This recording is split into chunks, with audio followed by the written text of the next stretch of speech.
All right. Hello, everybody. Oh yeah, we're alive now. I Hello, swear everybody. now. We are alive now.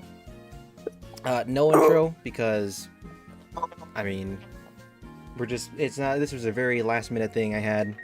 Last minute. I was playing this while we were doing our stream. We don't have a real or a true draft stream this season. We just have. We did our draft asynchronously because with more people, it just becomes harder to coordinate. And I feel like this is how real draft streams or real drafts do their things anyways, and then they'll have It's like the a glorious ingenuity of our leader Eric who set it all up. yep, the what is it called, the Eric's asynchronous draft, what is it, what was it called, let me get it up. It's too late. Nah, We're not you even just called calling it it the that asynchronous anymore. draft. The real name is gone, lost in the wind. So The anyways, desync draft. we'll just go ahead and click through here. So we'll just go ahead with the format rules here. This season we're doing a National Dex low tier VGC draft. That's a lot of keywords. So Gen 9 National Dex, every Pokemon from Scarlet and Violet and prior, they are allowed. Every move that a Pokemon has ever learned can be used. The exception is no Z moves, no Dynamax, Gigantamax, only Terrestrialization and Mega Evolution are allowed as gimmicks for battles. Terrestrialization will, of course, be Open Terra and Terra Preview, so you will be able to see everybody's Terras beforehand, just like last season. And then Megas, we are allowed to bring 2 Megas each. I think I'll actually go into that in the further review, rules. I don't remember, but yeah. We're allowed to bring 2 I don't think Megas. anyone even has 2 megas. Yeah, I don't think Sorry. anybody has 2 Megas, so it doesn't Sorry, really matter. I'm jumping ahead. But we are allowed, and you can choose whenever you want to Mega as well. You're not locked to Mega evolving as soon as possible, which adds some flexibility. Low Yeah. tier just means certain Pokemon are going to be banned via our discretion. Some Pokemon are banned that we felt were too strong. Some Pokemon were not banned when, in hindsight, I feel like they should have been. And some were banned because we were just kind of tired of seeing them so much. Sorry, William, no indeedy. I had to get that out of there. Some of them we banned because we're really petty and we wanted Yeah. to see some new faces this season. See ya, Raging Bolt. But Get out of here, or Chaladon. our Chaladon, Sneasler, get out of here. Yeah, whatever. It doesn't matter. We got rid of the guys we hate. We hate these Pokemon. And then, of course, best of 3 VGC, so 4v4, bring 6, pick 4, limit to 1 Pokemon, or yeah, 1 Pokemon per team, and then 1 of each item, as always. Just the draft Oh yeah, rules. Megas can't Terra. That's a thing too. Oh, yes. Megas, but that's like built in. We just had a snake format, so we went from 1 to 13, and then looped back around from 13 to 1, and then again until we had 10 Pokemon each per team. It was a tier-based draft, so you were allowed to draft in any tier order, and draft a lower tier in place of a higher tier Pokemon, and you can draft in any tier order. I feel like that was, you know, it's the same as always, but it's nice to explain for newer people, or people that might just be watching us for Yeah, the first time. You never know. a myriad of viewers who watch this, Yeah. in case they're not familiar with our content. Hey, maybe in 10 years from now, I'll come back and watch these, and I'll be like, "What was draft again? Why didn't like younger me ever explain draft?" Yeah. And with that, we'll just go ahead and get into the. Oh, never mind, not yet. We just have to go through the which Pokemon are allowed. So 1 S tier, 2 A through D tiers, and then 1 E or F tier. I combined the E and F tier because they felt the most pointless to have. Like, a lot of the F tiers were really bad, and if we had to pick an F tier, then Donald Trump is now calling for the DOJ to stop releasing the Epstein files unless they contain the names of Democrats. He says this is all another Is someone- witch hunt, and the Is that DOJ you, needs Eric? to focus on election fraud. Take a look. Keep going. so yeah, combine the E or F tier, just because they felt a little redundant to have two pretty weak Pokemon. A lot of the F tiers were babies or Well, middle yeah, evolved and not really worth it. I think the thought process here is that historically, I think we've all most of us appreciate the letter-based tiering system because it does give you a generally more varied team instead of letting you just min-max. But then the trouble is you end up drafting a low tier that you really don't want to use. Yep. Did you turn the music up? Yeah. You end up drafting a low tier that you really don't want to use. So the idea was that we let you take more of the higher and mid tiers, and then the E tiers are generally usable and the F tiers are mostly bad, but we clump them together so you can, if you really want like a mascot goober from the F tier, you can have it, but otherwise you don't need to take a, unevolved shrimp that you're never going to use if you don't want to. Yeah. And even if, even last year, I think I went back and I looked, some people didn't even use, their mid-tiers, their C or D tiers. So hopefully having this and, spreading the power level a little bit more evenly, will let some Pokemon see the light of day. At least half your team has to be below the S and the A tier, which I think is more than enough for right. what I care. Right. So this is the draft order. We had first place on the top. There was me, followed by Chris, Ben, Jake. I'm calling him Chef Yowie Jesus. I'm just calling him Chef because that's the name that he gave us. they gave us. Excuse me. Connor, Isaiah, Mullen, William, Josh, Eli, Eric, and Gabby. We have two new people. With that being Mullen and Chef joining us for this season. Two people that are leaving us in Alex, coach of the... Do I remember his name? Steelixes. And then Kyle, team Motif. They decided to leave us because they hate us. It's the Shining Steel. Shining Steelixes. It's the Shining Steelix. I knew I was missing something. I mean, fake fan. I'm a fake Alex fanboy. Fake fan. Oh my god. And I guess with that started, with me in the first tier, I have to draft some power. And, of course, what am I drafting? Well, Regidrago, of course. Team Adamant Dragons. Well, I didn't draft him as my first pick. My first round pick was Jirachi. My thought process in picking Jirachi was that it was just probably the best, if not, the best draft, or follow me user, especially in draft that with the base 100 across the board, can be defensive, offensive, fulfill a pretty jack of all trades role where I can make him whatever I want him, and I can do, even if I don't have anything that it can do, it has Serene Grace, so it can Thunder Wave, Iron Head, Flinch, and just take. Jirachi is an extremely versatile Pokemon that's really hard to shut down, and it can be used as an enabler for just about any strategy you want to use, while still being fairly threatening itself. I think it's a very quality S tier. Right. And then following that up, I did Aerodactyl, Mega Aerodactyl, and Primarina, who I actually traded out with free agents. It was Sylveon, and then I traded it in for Primarina. Specifically because I want the Fire, Water, Grass core, as you can see here. It fulfills a nice bulky farrier type role. Mega Aerodactyl is just a solid Pokemon. It has Stab Rock Slide, Tailwind, the fastest Tailwind setter outside of Prankster Tailwind setters, but Mega Aerodactyl has a good matchup into all the Tailwind Prankster setters because they're either flying types or bug types, or in Whimsicott's case, a grass type, which my stabs beat. So I feel like, Mega Aerodactyl, very solid A tier Pokemon. And Eric, what do you think the rest of my team?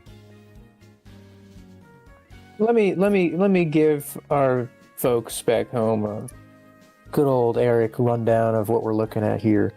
What Michael drafted is a variety of hard-hitting spread attackers, such as Eruption on Typhlosion and Dragon Energy on Regidrago, maybe even Hyper Voice off of Primarina, Rock Slide Aerodactyl. You got a lot of spread moves you got to keep in mind. while also keeping in a nice balance of coverage moves through things like Nidoqueen, Virizion, Jirachi.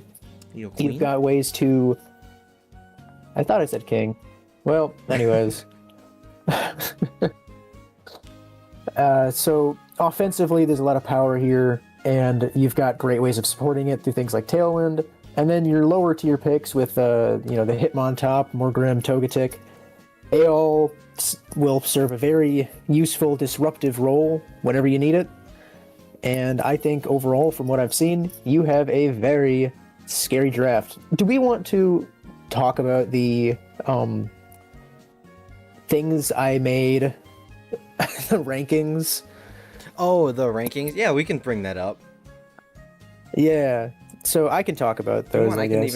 I can even pull it up, maybe. Where did you put Yeah, that? well, yeah, it's in the stat sheet. Well, anyways, I made a ranking for everybody's team to let us compare the total weaknesses and resistances of everybody's teams and do a nice list to see who has the best ratios. And Michael is sitting at a solid 4th place overall.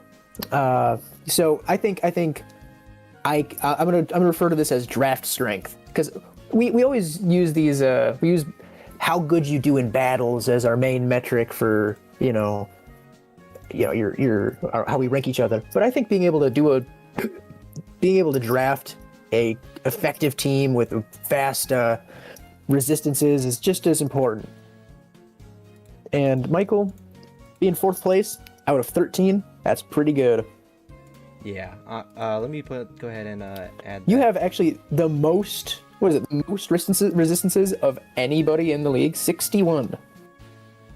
Yeah, 61. Totally not what I was going for. I just wanted a Fire, Water, Grass core, Steel, Fairy, Dragon core, because I feel like those are always solid in draft. And then just having, my original plan was to just have Tailwind, fast Tailwind support, Regidrago, and Sylveon was the original Pokemon.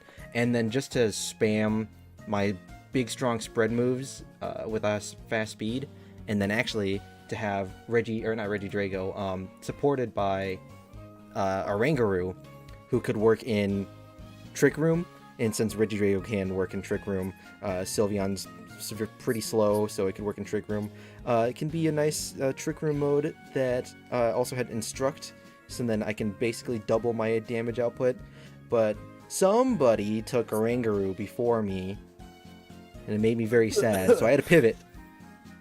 And I like this. I like this team a lot.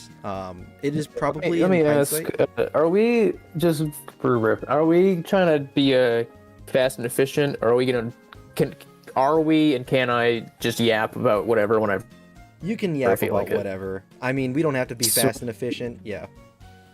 I think while we're talking about the presence of spread moves on this team, it is really notable that probably the best wide guard user in Hitmontop on this team, which means nobody else has it. You know, yeah, I was surprised wide that guard is not. Go ahead. Sorry. It's just.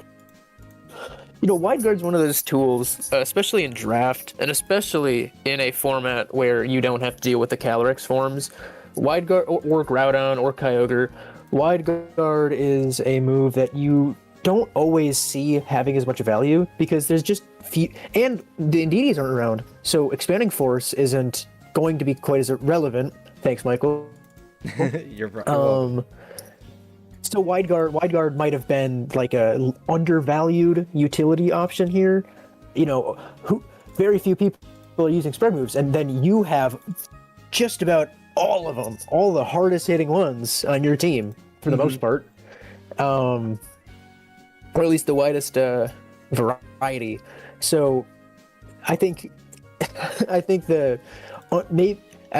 teams really are going to hope they have wide guard if they didn't already plan to draft it, because it's gonna be a great tool to use against you. Yeah.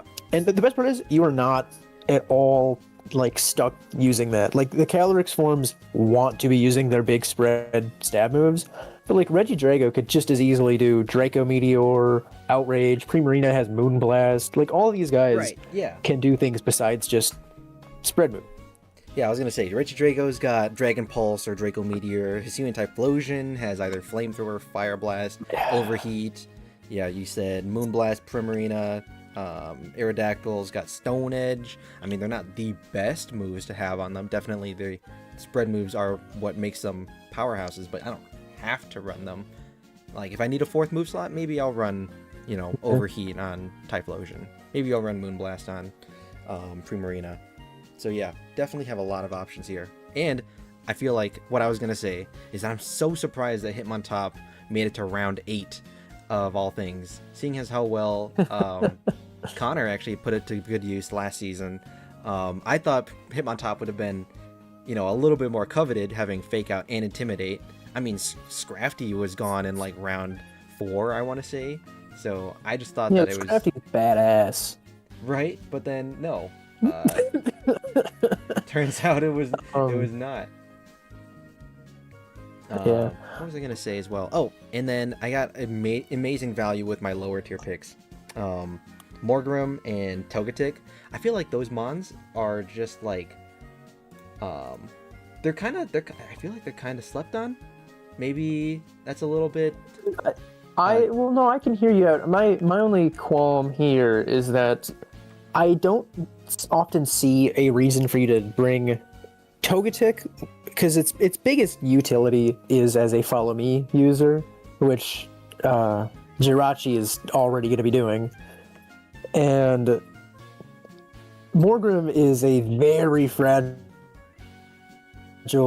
like prankster Pokemon, and Grimmsnarl mainly is just used to set up screens, which I guess you could do, but your main attackers besides Aerodactyl don't quite hit strong speed tiers on their own, so they really need that tailwind support to like get them above the threshold. So especially because you're relying on things like Dragon Energy and Eruption for spread damage, so you don't want to get hit first. So like Morgrem, setting up a screen isn't really going to help that much, and Togetic is kind of just being outclassed by Jirachi. I can see these guys being situationally useful, which I guess is the whole point of a low tier, but I feel like there's a bit of overlap, at least with Togetic and some of the other ideas you're bringing here. With Togetic, actually, I was thinking about how I didn't want just a sole follow me user with Jirachi, because then people can plan around that and say, oh, I just got to bring a dark type, a grass or ground type move, a ghost type move to hit Jirachi super effectively and take it out pretty easily. And I just thought, man, what are I wish I had, like, I was looking at Follow Me on Showdown. I was like, I wish I had, like, Togekiss, because, a fairy flying type that resists or is immune to all the things that Jirachi is weak to. And I was like, hey, wait a minute. Togetic is right there, can hold the Eviolite, and where's it on the spreadsheet? In F tier? Alright. I have Tailwind that, if I don't want my Aerodactyl speed. Yep. It's 40 speed, sure, but it's fat. It's fat. It is fat.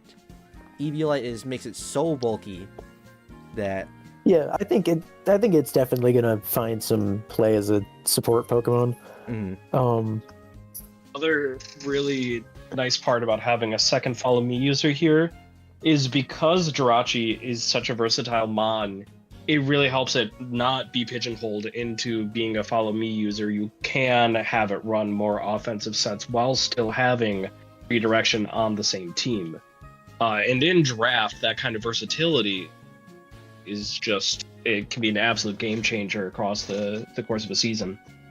Mm-hmm. Yeah, even outside of a game, when you're planning a team, I'm looking at my opponent and I'm trying to figure out every little loophole I can exploit.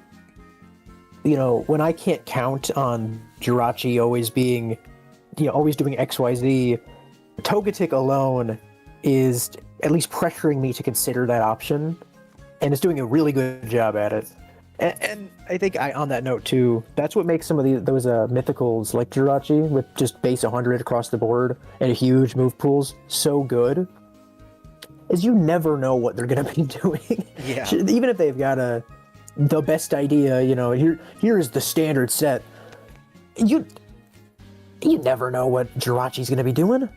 It could be it's VGC, so yeah. By and large, mythical use is kind of unprecedented. There's not really a lot of like standard Jirachi sets in VGC. People haven't really gotten to use it at all. So there's like multiple layers of like obfuscation. Untapped potential here. Yeah.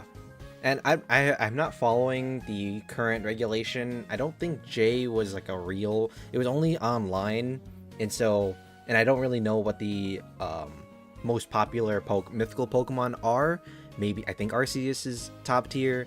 I haven't really heard much about Regulation J because it's not in any local or in-person events. It's only online. But still, even though like you can use mythicals in those sets or in that regulation, still pretty unexplored territory. So I'm excited to use Jirachi here. Is there anything else that you guys want to say about my team? We can always circle back. Yeah, we can always circle back. We'll go to our our second place. What did I say? Our next person. Second round. We have Chris's team, Team Potassium Oxygen, and he has an amazingly defensive team. You talked about the Well, yes, our rankings of I'm just going to keep referring to it as draft strength, right? Right. Where you've got your ratio of weaknesses to resistances. Chris has 24, like of his entire team, only 24 weaknesses. That is about half as many as Michael, who I forgot to mention has the most weaknesses of any player this season, with 41 weaknesses. But yeah, Chris has actually by a decent margin the fewest weaknesses, and on top of that, a really high number of resistances, actually giving him the highest ranking of our overall ratio of weakness to resistance. Chris is sitting very comfortably at the top of that list, which I think is so cool. Which is crazy with Arcanine Hisui on this team. Fire Rock, one of the most atrocious types in the game, and then you see the rest of the team, and it's like, that just very solid diversity and coverage. Right, like you have like so many Pokemon that have like 4 times weaknesses or pretty exploitable weaknesses, but then like it all comes together and becomes really like better than the sum of its parts. On the stream here, I also put up the pictures here. On the left, there's the rankings, and on the right, we have each person's weaknesses versus resistances, so everyone can see. And I'll occasionally put them up here and there, but. I think that one of the things that really helps Chris out here is he's got 3 steel types, and steel obviously provides a massive defensive, diversity. But every steel type he has kind of covers for like its natural weaknesses. Celesteela doesn't have to worry about ground. Neither does Scizor, and Scizor doesn't have to worry about fighting. Tinkaton doesn't have to worry about fighting. They've kind of all covered for like some of the main things you'd bring against steel type, while still getting all of the main benefits of that typing. And then the rest of Chris's team just is naturally good against those things that would otherwise, like the things that are good against his steel mons. I think it should also be mentioned, Blastoise is a god this season. Oh my god, Blastoise is so good. I was honestly considering I knew when I had the idea for a NetDex draft, I knew that Blastoise was going to be really good. I wasn't sure if he was S-tier material, but if we lowered the power level any further, well, I don't think I would put him in S-tier because he is more so supportish, but he has a lot of tools. Shell Smash, Fake Out, Follow Me, Water Spout, Wave Crack. You can run physical, special. He's such a menace. Really just having the epitome of roll compression. Is you look at, why does he get followed? It was an event. Yeah, when you look at like the NetDex Pokemon that have both Follow Me and Fake Out, Blastoise is just so much like Mono Water type is already just one of the best mono types you can have. and then it's the tankiest of everything that's got Fake Out Follow Me. And it's got an extremely like versatile move pool on top of all of that. You can, if you want Blastoise to be a secret win condition with Shelf Smash, hell yeah, you can do that. Yes. If you want Blastoise to just sit there and absorb hits for the whole match, sure, why not? That's what makes it so great. It can fill just about any hole you need it to. Yeah. Will being that like redirector that every team wants, like really wants to have a good redirector. Blastoise does it all. Blastoise, it's going to be so good this season. I'm excited to see Blastoise absolutely pop off, because I feel like all the other Kanto starters have had their moment to shine. Venusaur does really well in higher power formats because it has chlorophyll, can work with like Groudon, Koraidon to put things to sleep and just be a fast Sun Sweeper, or a Mega Venusaur just being like a nice defensive pivot. Charizard has always been pretty good. I mean, in singles, it was good in Gen 1, Gen 3, OU, VGC when it got the Megas. But Blastoise has always just been like middle of the road, and it's alright. But now, in this format where all the pieces align, all the stars align, it's going to be really good.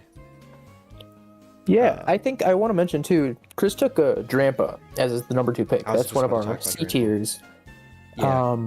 Oh, this is jumping ahead just a little bit. I don't think Drampa's quite. We've seen quite a few people this season bring teams that very much look Trick Room oriented. I don't want to shoehorn people into, some more than others. Archetypes, but Drampa is one of those Pokemon that, hey, you probably wouldn't mind having this thing in Trick Room just because it is so slow. But Chris was talking about how he doesn't know much about Drampa, but really loves its design. And because this is Nat Dex and it's back and he can use it, his whole goal this season, he's probably got other goals, but he really wanted to try to figure out what makes Drampa tick and make it good. And I'm really excited to see how that works out, because it has a lot of really interesting tools for a doubles format, especially that's 135 base special attack with stab like hyper voice.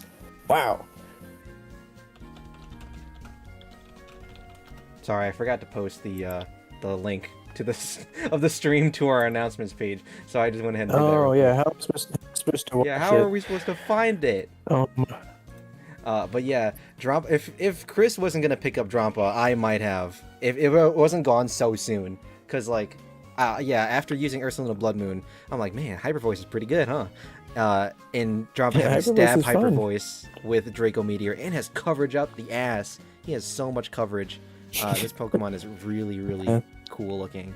And he got a Mega, so next season, maybe we'll use Mega Drampa. I do want to use all the Megas. Oh, cool. I think Celesteela is a very interesting choice as an S tier. I think it was one of those ones that I kind of glanced past on my own look through, just because this season, me personally, I was looking for more offensive power, but Celesteela, I think, fulfills this role that Chris was looking for, where it is just, famously, Celesteela is a very good defensive Pokemon, but it's got a... Michael, do you know what Celesteela would want to do in doubles? Like, what is its... Besides just sitting there and taking hits and maybe clicking Heavy Slam, what does Celesteela do? Well, I know in the Sun and Moon era, I think it was a pretty decent check to the heavy hitters at the time, like Landorus, Garchomp, stuff like that. A lot of the fairies, because the Tapus were everywhere. It being a Steel type and a Flying type, it just had good matchups into lots of those Pokemon. Right now, it is just, and also in like doubles OU, that's like the most recent thing that we can go off of. It kind of just had that same thing, just really good into a lot of the doubles OU mons, while just being like a bulky pivot that you can have. I don't really know specific sets it can do with, like, maybe you could do like Leech Seed. I know it gets Leech Seed. And like I'm Heavy looking on Slam. Picolytics right now, and it runs Leech Seed, Heavy Slam, and then after those two moves on Protect, the usage rate goes way down. The fourth move is Flamethrower, Acrobatics, Substitute. I see that it also gets Wide Guard. Yeah, William just pinged us. It turns out it's also a Meteor Beam user. I didn't know it got that. Oh yeah. I can Meteor see Beam. a power Meteor Beam on a really tough to put down. But I mean, it's kind of. I want to say it's adjacent to Electroshot or Chaladon in a way. Hard to put down, and just boosting its own offensive power, especially with Beast Boost. Kind of let it snowball if you really want. Oh wait, does it get body press? Surely it doesn't get body press. Skarmory if it was Oh, it goaded. might. Skarmory if it was goaded. That's a good one. Let me look it up. What is nice too is It doesn't. Celesteela. It's only weak to fire and electric. And if we look at Chris's team, Drampa resists fire, Blastoise resists fire, Arcanine resists fire. You like the three main guys he's got all are fire resistances. Mm-hmm. And then with electric, you've got like Mudsdale, you've got Drampa again. Like Drampa and Celesteela actually cover each other very well. I don't think either of them, they don't share a single weakness, and every weakness that one has, the other one covers. Besides like fighting and ice, but Well, they're still it's still neutral, neutral. so it's still pretty good. yeah, but it's and we can't forget about the GOAT, Ditto. Ditto. Oh my god! Yeah, just as having the someone who wild spends card. way Okay. too much time, Can I yeah, can I speak on Ditto because I drafted him last season and I underutilized him severely. I think in a Yeah. doubles format, and especially in doubles VGC, in a draft, and especially in VGC draft, Ditto is insanely valuable because you always see Ditto pop up in late formats with restricted mons, Mhm. and you kind of have that with S tiers. So if you use your Ditto right, you essentially get like a second S tier, and in a stratified format with Mega Pokemon and everything, that can be super valuable, and it's a really kind of difficult thing to have to play around. Great. that's what I was also going to get. because Was Ditto, I'm a player who spends a lot of time trying to formulate a clear-cut plan for how I'm going to win, and Ditto throws the biggest of wrenches into everything. Do I want to boost my stats? Ditto copies them. Do I need to be Swift Swim in the rain? Ditto gets Swift Swim in the rain if it wants.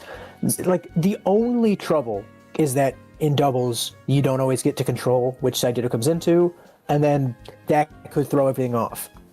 But Right. its existence alone on the team builder is a nightmare. And then sometimes it just pops off. Sometimes it just wins the whole game. Ditto copies the Pokemon in front of it, right? It always Whatever's copies. across from it.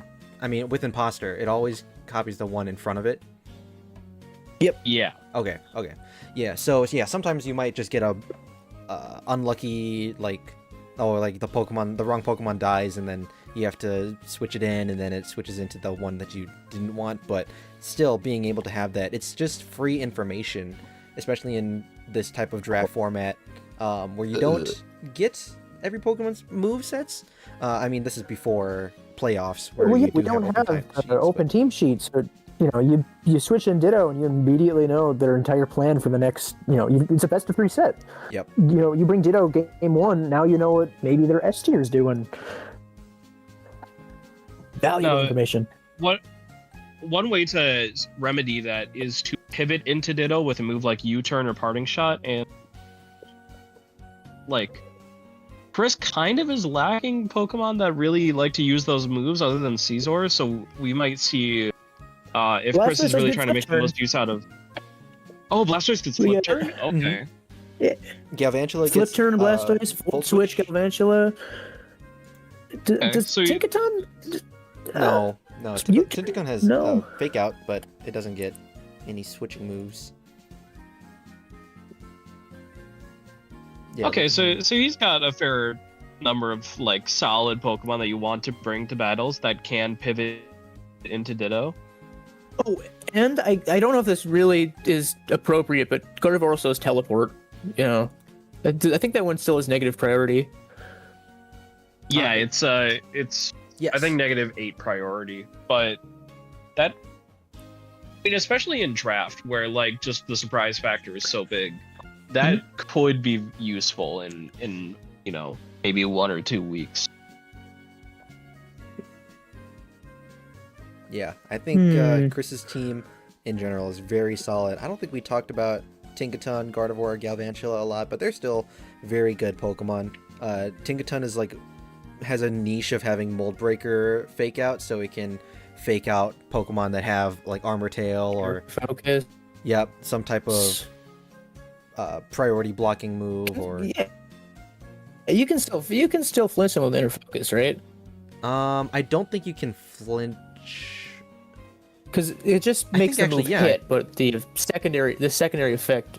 Well, that's something to look into. I don't know if we've got an answer on that. According to Showdown, Mold Breaker, its moves and their effects ignore the abilities of other Pokemon. Excellent. That's so cool. Yeah. All right. Yeah, you've got Mold Breaker Fake Out. I think Tinkaton's also just, generally speaking, very good utility role that just for some reason can still dish out massive damage with that Gigaton Hammer. Gigaton Hammer, baby. Things like Encore, Fake Out, Fake Tears, Knock Off. I mean, these are all moves you really want to be using. Stealth Rock? A Rogue... yeah, right. A Rogue Thunder Wave is never a bad thing either. It's decently fast. Got a really good typing. Yeah, I remember using this. I think Mudsdale's also such a solid... Oh, yeah. Mudsdale's a real solid value pick, too, for a lower tier. I mean, just as a tanky ground type that helps to round out his type coverage, and Stamina is a really cool ability. I'm really hoping we get to see that thing shine a bit. It's one of those things that really makes you scared to like engage with it, because if you're not ready to like finish off Mudsdale, like something with stamina right away, and it gets all those stamina boosts, then you know you're just screwed. I think like a Assault Vest Mudsdale with like a lot of like that just plans on sitting there and building up its defense would be so scary. Yeah. It's got 3 great abilities. I think you can... One cool thing I wanted to do one season when I think I drafted Mudsdale and then I dropped it, was... or maybe I didn't, but I had another Pokemon with Own Tempo, is that you can side swagger your Mudsdale, and then you get the attack drop, or attack boost. Free attack drop. Yep. And then you can't... No, Inner Focus! I didn't even know it had that! Yeah, it's got good abilities. Yeah, this Pokemon's cool. And I guess, again, getting a little ahead of ourselves, but Mudsdale's good in Trick Room. Just like Grandpa. We'll get there eventually. Pretty soon. Gardevoir can do it too. Gardevoir can set up the Trick Room. I know. I've used this mon. I think it's pretty good. I have pretty underutilized Gardevoir. I feel like it just didn't work on my team last season. But it does have insane coverage. Really good support moveset as well. Abilities are... It's got telepathy. Lack of... so you can... Some things are cool. I think the lack of Psy Spam this season due to our conniving and banning of Indeedee, you know, for a healthier metagame. I think the teams this season, but we get to see Bullet Punch really shine, I think. Psy Spam last season was so toxic, I'm not gonna lie. It was so hard to play around. Psy Spam can the chat. There's only 2 teams had Psy Spam. Still exist. You can still Psy Spam this season. You just need to click your own Psychic Terrain move. You can't just switch in and get it. We banned Tapu Koko too. You know, we banned Tapu Fini. Like we're trying to keep things from this getting guy, too out of hand. I was talking to Eric about the draft. This guy wanted Tapu Koko and he wanted Tapu Lele in this season. I was like, no, We are not having Tapu Koko, I was thinking Tapu Lele in there hey, when they are running an doubles. older OU. version of the draft. In an older version of the draft, the power level is a bit higher. So I was like, why not? Why if we're gonna go all in? Why not? But That's what I'm saying, William. He's saying in a low tier draft. But yeah, I think. Yeah. Okay. It's a mid-tier It's not a low. draft. Well, okay, it's a mid-tier draft. Okay, back off. I'm flipping you off digitally right now. Well, anyways, size spam could still happen. You can't just switch in and do it. The point is because work you for don't it. have. You have to work for Yeah, it. you need to spend a single action setting it up. Yeah. But because it's not going to be as effortless, I think priority moves like Scissor Bullet Punch are going to have a better chance to shine. I think Scissor's just really cool. It's like, I don't want to call it outright as an alternate win condition, but it's one of those guys, you can't just forget about it.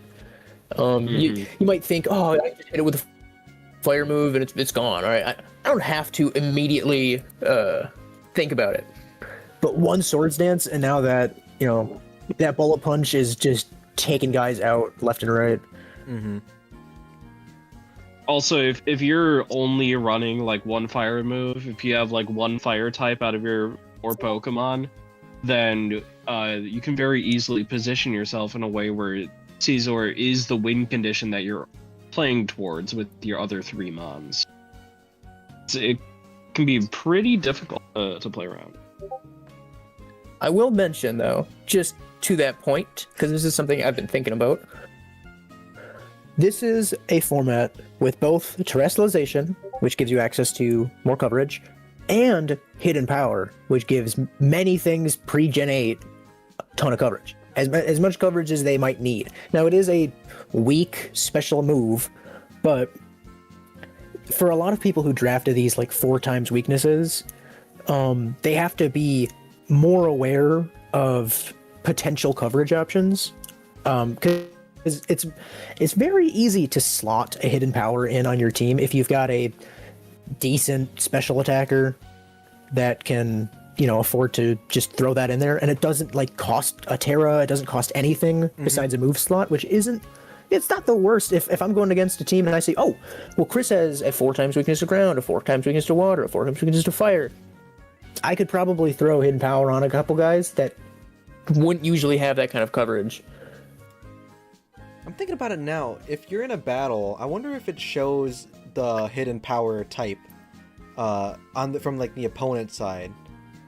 Like if your opponent uses Hidden Power, if it'll say Hidden Power Fire, or if it'll just say Hidden Power. No. It just It'll just say Hidden Power. Oh boy. It's super effective, so you'll know. Yeah, that's true. But some yeah, that's Pokemon just something that people with these 4 times weaknesses should be aware of. I know someone has Hoopa on Bound, and bug coverage. Most things don't have bug coverage. They don't want to use U-turn or something, but anybody can use Hidden Power Bug. So now you've got to be Hidden Power Bug. Well, It sounds silly, but like, why not? You get 4 times damage. True. Hidden Power Bug. It's still not OHKOing because Hoopa and Bound stats are crazy. But we'll get there when we get there. Do we have anything else that we want to say about Chris's 240 team? base power move. Are we going to circle back around? All right. Ben's team. Ben, Sorry, I just coach of drank the like Marblehead, gay old fruit Massachusetts. water. I think this rancid. Yeah, look at that Sorry. low poly, super pixelated Xerxatry gif I had to find. Ben's team. I think Ben's team. It looks on paper like it lacks. Hey, this team's looking rather fuckable. God damn. Well, these Pokemon are also humanoid. Wow, that's a reference to Ben, who drafted the most fuckable team. He said. Okay. Ben's team. I feel like on paper, when you look at it, it looks very like disorganized. Like it was theme first, and then Pokemon after. But I feel like he still has a way of just making teams that like on paper it shouldn't work, Despite but in practice it kind of does. You're still quivering in your boots when looking at it. Yeah. Like, I remember we were talking about Ben's team last season, and we're like, this team looks kind of bad, and then it ended up being really good. So, you never know. Ben's a wild card. I want to point out right away, we had a little discussion the other day about Grimmsnarl as an S tier, and the discussion kind of revolved around maybe it was tier too high, maybe it's not quite up to snuff. But when I look at this team, I feel like I can't help but see Grimmsnarl as this perfect glue that makes everything that I otherwise might not even consider to be that much of a problem into such a threat.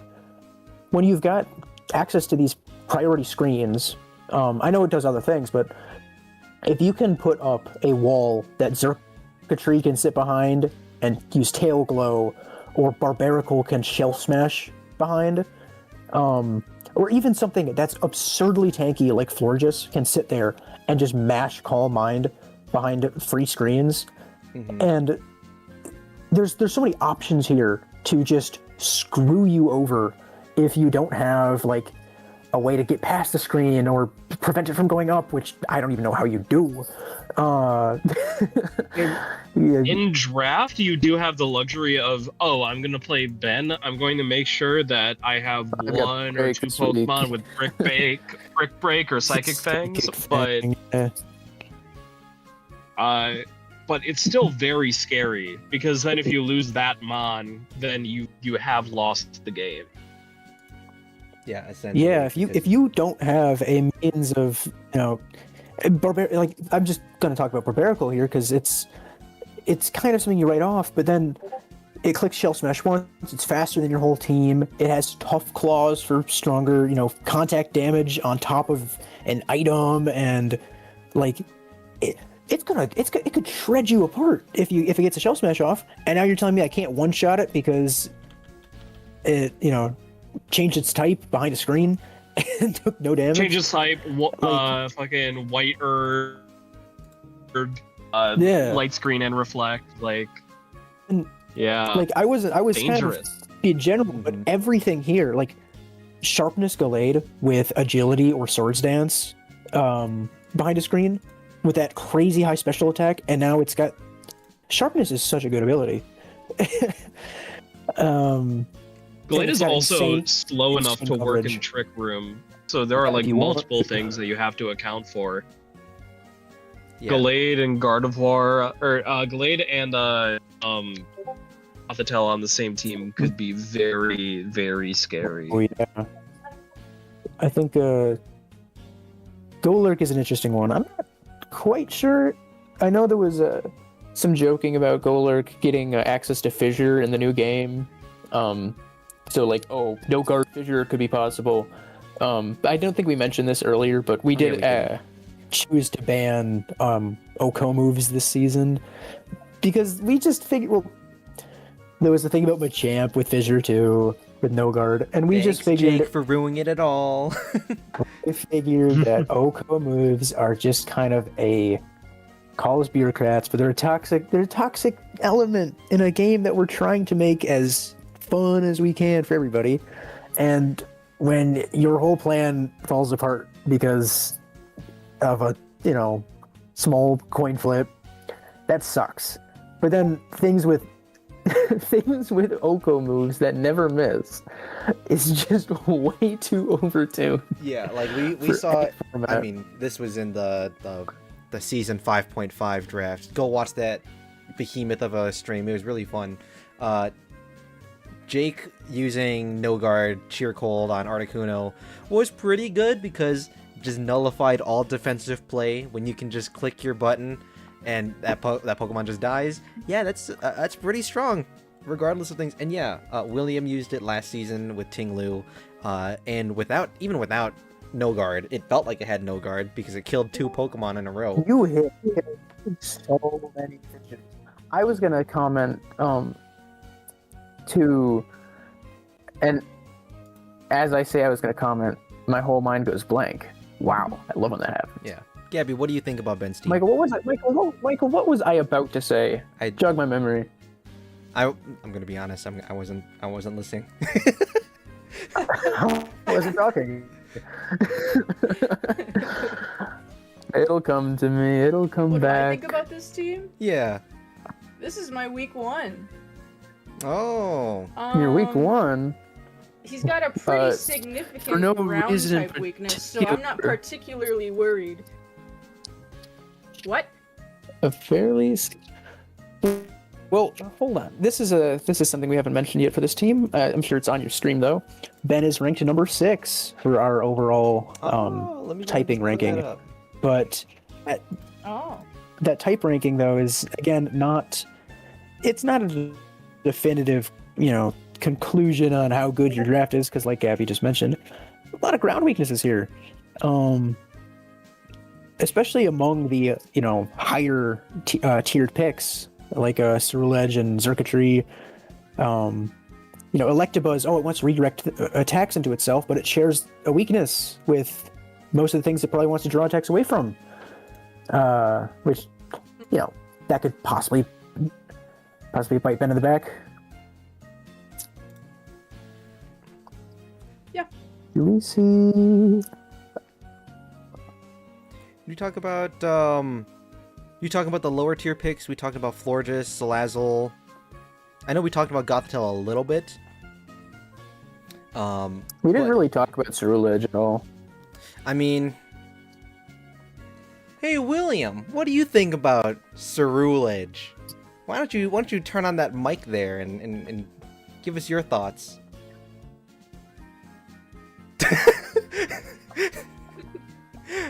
Well, what I think about Ceruledge is that it's a pretty overrated mon, in my opinion. I mean, just starting off with its design, it's absolutely just like edgelord. Like, what is this, like DeviantArt 2016? Like, oh my god, like it is so just like what's going on here? It's so messy. And then it's like stats are very underwhelming, and like you need to have like weak armor proc, and then it's just like, and then it doesn't have any spread moves. It's got no support. It's just a singles mon.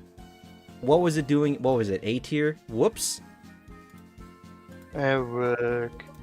Whoa. Okay. I guess that's what I get for talking shit about Williams draft. Hi. Okay. I am actually here to defend Ceruledge because actually looking at. Yes. Sorry. I am in a hotel room and I was sharing a room with my brother, so I was just watching. You're sharing a room with your brother? I kind of stepped out into the hallway to talk about it. So, actually looking at Ben's team, I think Ceruledge is actually a lot scarier than people think, because you have to look at Grimmsnarl. So the things that you think about Ceruledge are Weak Armor and Bitterblade, but if he has Grimmsnarl up, that means that he can get screens to easily defend Ceruledge. I don't know if he has any Follow Me users, but if you get screens plus Follow Me, plus whatever boost you want, Swords Dance, Weak Armor, blah, blah, blah, blah, blah, that instantly becomes a really big snowball effect IMO. I think it is quite a big setup and quite a big investment, but I think it's possible. And I think that if there is a team that can pull off Ceruledge being a problem, I think it is Ben's. This is really well put. I was just fucking earlier, so glad that we could get... Yeah, fuck you. I hate you. I was just fucking around. Hey, William, I have a special request. Yeah, what's up? You said you were with your brother, right? Correct. And you do only have one brother, right? Yes. Can I make a special request that he send me a shit pic in the coming days? It's been so long. Yes, I can do that for you. I can do that for you. I haven't played. But I now haven't you played have to soccer explain with the him in a context of the long whole time. class. Oh, do I? I mean, you can't just go on in chat and say that. I'm so confused. Basically, Winston, bless his heart, loves sending people pictures of his poop. Is it real? And No, he used to send like a shit pic on every Wait, game guys, day why are we for talking when we about played soccer Why are together. we talking about? It was You guys talking crazy. about Winston? Yeah, we're talking about Winston. Oh I'm my glad you're god. familiar, Eric. Yeah, I can back him up on the validity of this statement. I've seen the pictures. Holy Yeah, cow! it was That a- I didn't think that could come. I don't think that could come out of someone. Like it. Wait, I thought we were talking about Pokemon. Wait, what's going on? He's a pro. That's what I'm wondering. How did we get here? How did we get here? I go away for I talked to my mom for 5 minutes, and here we. Okay, I think Ben has a cool team. I really like Ben's team. I think it's a lot scarier than it might look at a first glance. As I'm busy. You can help us with the analysis, or you can wait.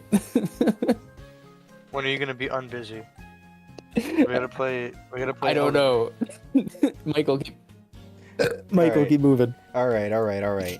Jake's team. Look at this dog shit team. I'm just kidding. Holy cow! Now, before we talk about anything, can you pull up the ranking? Yes, I can. Jake did something incredible, incredibly impressive. How do you have a team with a negative type ranking? He has more weaknesses than resistance. How do you even do that? It's nice and the grass types and all that jazz, but Jake has succeeded in having, from a weakness resistance standpoint, the worst draft by a huge margin.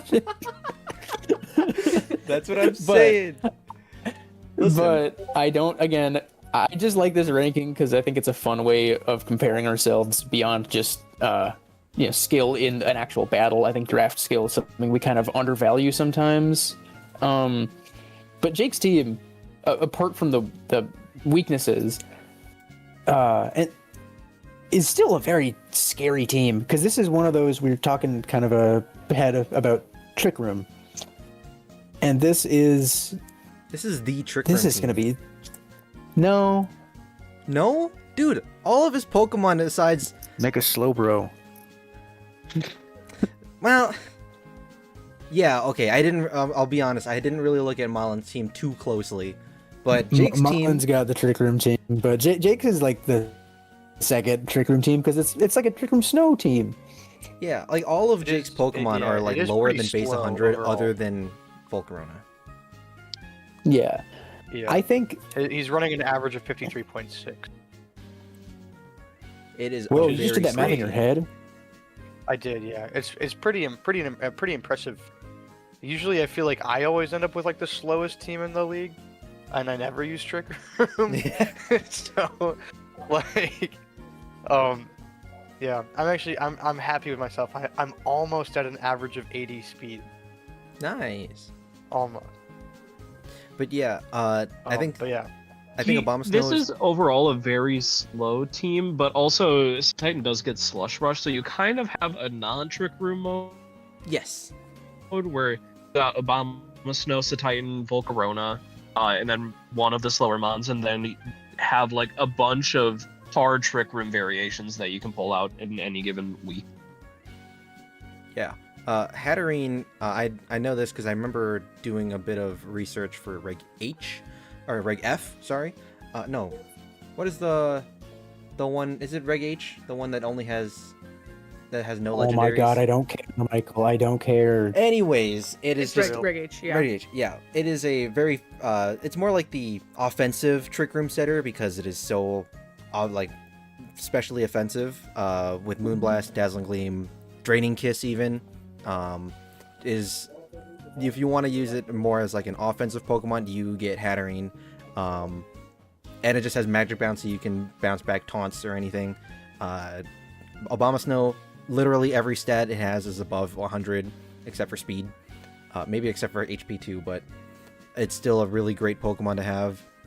Yeah, and like as we said, the it's big a thing Titan. with the Obama Snow is this is the first time it's ever been able to benefit from snow instead of hail Yes. as a defensive boost, it has a really solid effective defensive stat now because of that weather, and due to its having the snow warning on both its pre-evolved and mega evolved form, you can almost always assure that you will have your desired weather up when you choose to act.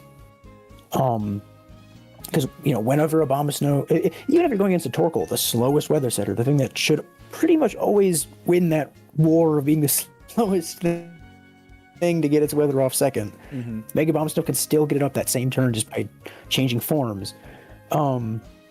But despite that massive advantage, this was something I touched on before. We are playing in a format where basically anything can be using hidden power once again, and Megas cannot change their type, unlike some of these other guys we've mentioned.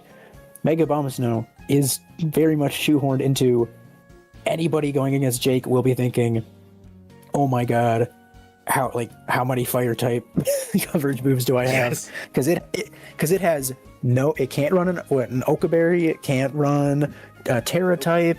Nope, no Terra, no Okaberry, no Assault Vest even. Assault Vest would be pretty good on Mega Abomasnow because you get the defense and special defense boost, but yeah, you gotta bring your fire move. Fair enough, you've got thick fat on guys like Hariyama, that is the one thing, is that Jake's has that, really bad weakness resistance ratio, but yeah, there's thick fat on Satitan and thick fat on Hariyama, and we don't really take abilities into account for the way we tracked all that junk. Yeah. So some guys do have, because it's variable. It's not always going to have thick fat, so you can't assume it will, but it's not as bad of a ratio as it looks. Yeah. And it was just when the draft was commencing, it was just Trick Room on after Trick Room on after Trick Room on. Mon.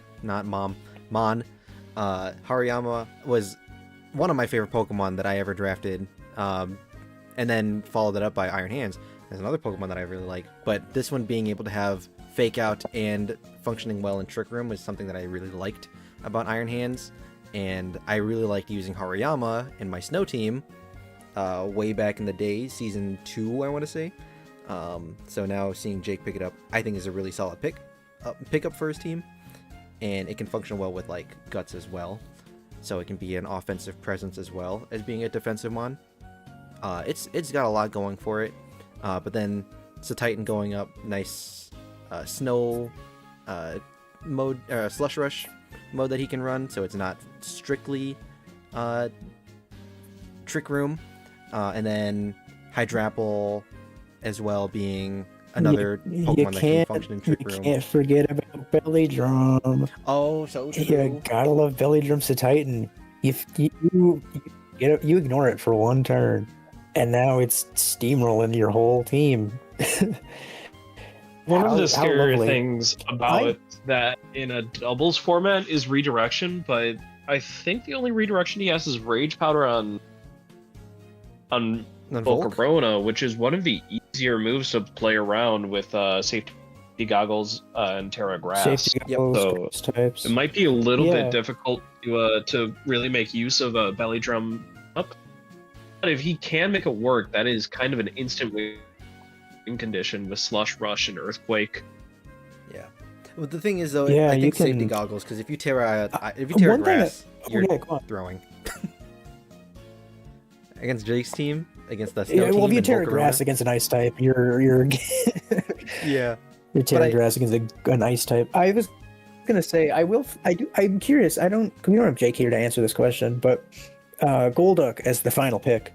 Now it can do a couple things. I'd say it's not really great at any one thing, but it is one of the very few Pokemon with Cloud9, Mm-hmm. and I wonder if that's a response to the many weather setting teams. I don't think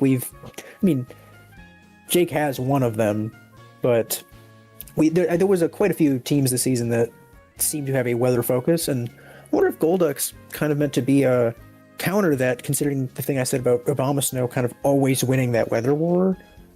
I wonder if that was the idea there. Yeah. I mean, he could have Or drafted maybe we just Castform Golduck. if he really wanted a weather abuser of other weathers. Yeah, right. I use Castform and it doesn't work. having It's actually pretty Cloud9. Because like when you've got Golduck on the field, other people like just can't use like their weather conditions the way they want to, which I guess could be a nice way to disrupt things. Mm-hmm.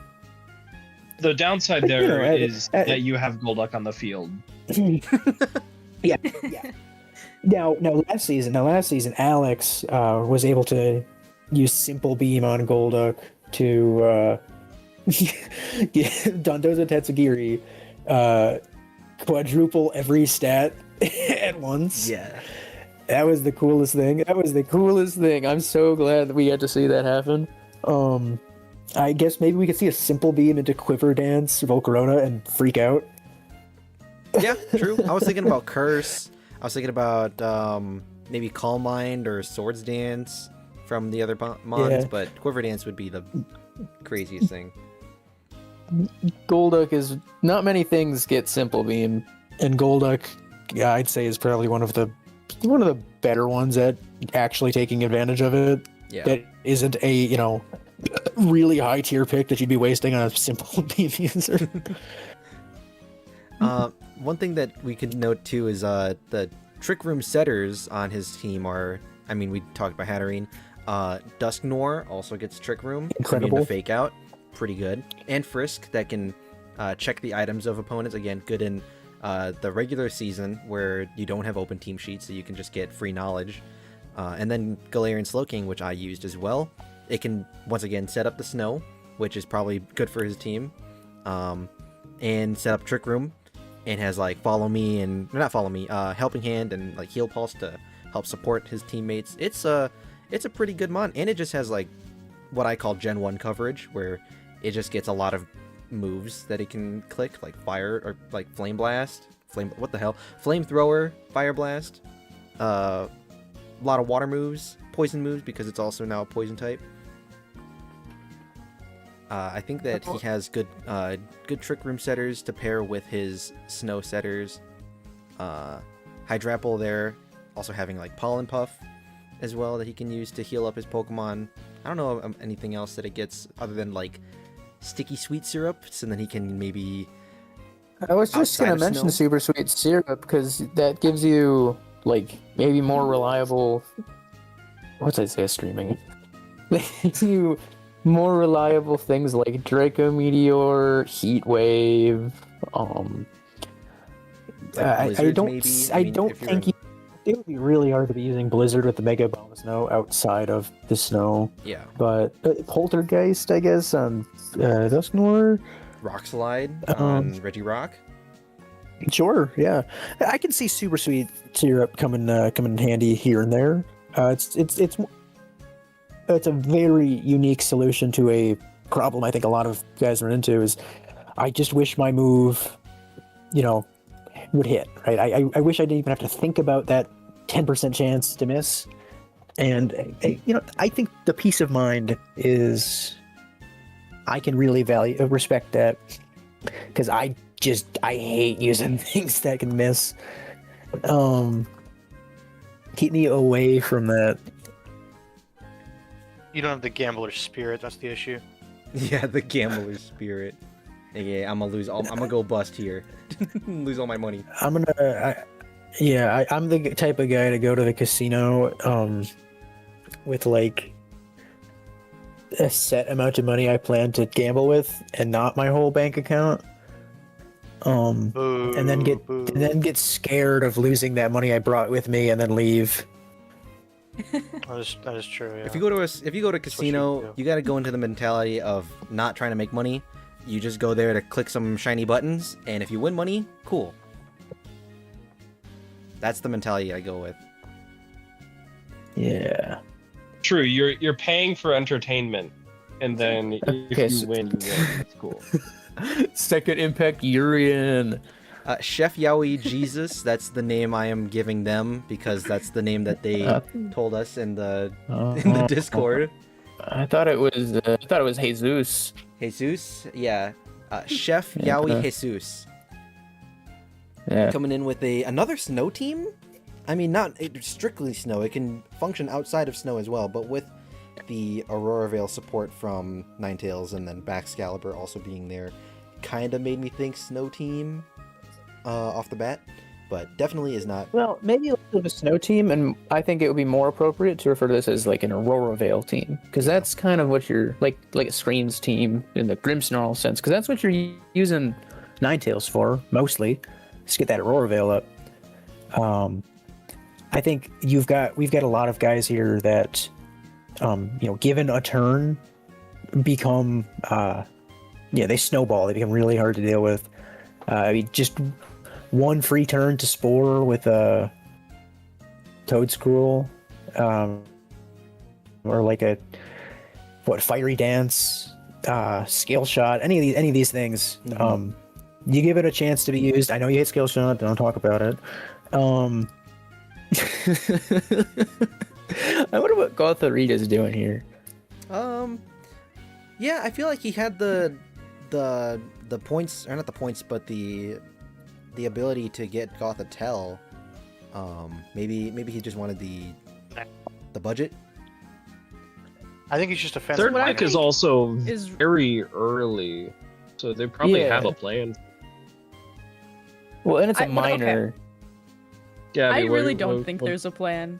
So no. When I saw those first 2 picks, I'm like, oh, they actually know what they're doing.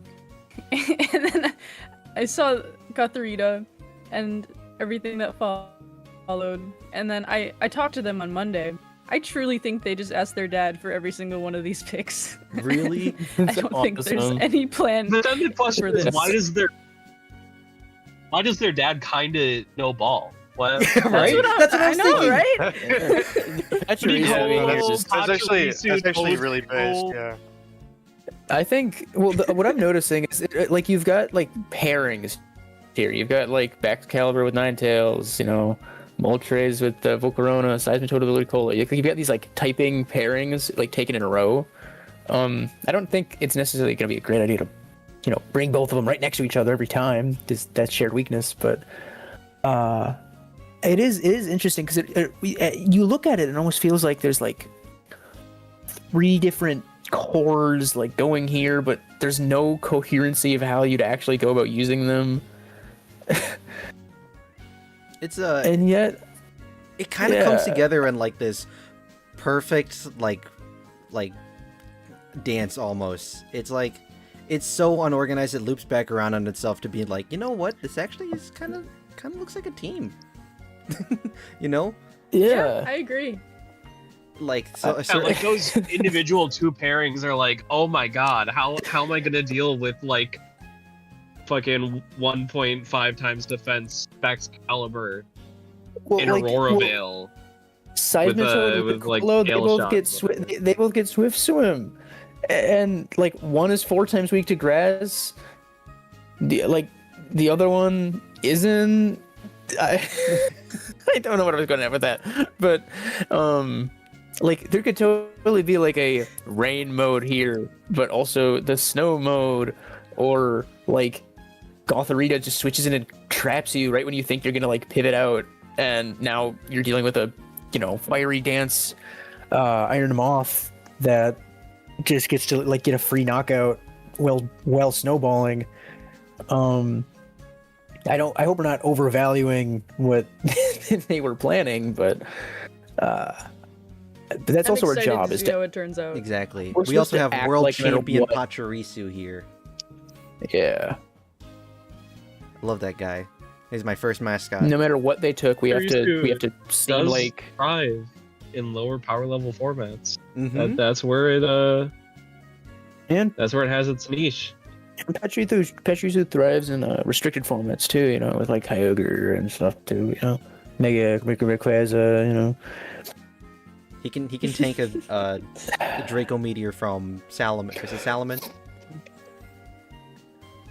Yeah, this thing's good. Next up, Connor's team. Once again, right. Connor. What do you want to say about your team first and foremost?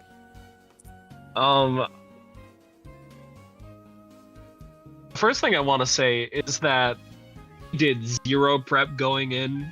I had not looked at the draft board before the draft had started, and I saw that Basque Legion was open. I'm like, okay, I guess I'll build my team around that. And free agent trades opened up, and I didn't make a single one because I think I just did it right the first time. I'm very happy with how it turned out. Yeah. That's a common theme that I hear a lot of people say. Oh, I didn't look at the draft board. I just I didn't plan. I did zero prep. One day, one season, I'm just not gonna show you guys the draft board until the day of the draft and be like, fuck it. Nobody looks at it anyways. I'm just gonna do that next season. That actually sounds awesome. Michael, then you're gonna see it. So we need to get a third party to make the draft board for us. Well, okay, here's the plan, is that I'm going to win this season, and then the next few seasons, I don't have to participate anymore. I can just be a third party. Oh my god. But anyways. You're not going to win, Michael. You never know. You never know. No. Just, we all saw your team. All right, we pretended it was good. I'm sorry. I'm sorry. That was crazy. Sorry, I'm gonna be honest, I still wasn't listening to what you were saying, so if you roasted me, I didn't just go back and watch this. Just go back and watch the stream. My mind is in two different places. Yeah, anyways, I think I really like Connor's team. I think when I was originally looking at the draft board, because unlike Connor, I did look at this quite a few times before the thing opened up and do my expert analysis and opinions. I deemed Bastion Legion to be far and above the best thing on the whole draft board.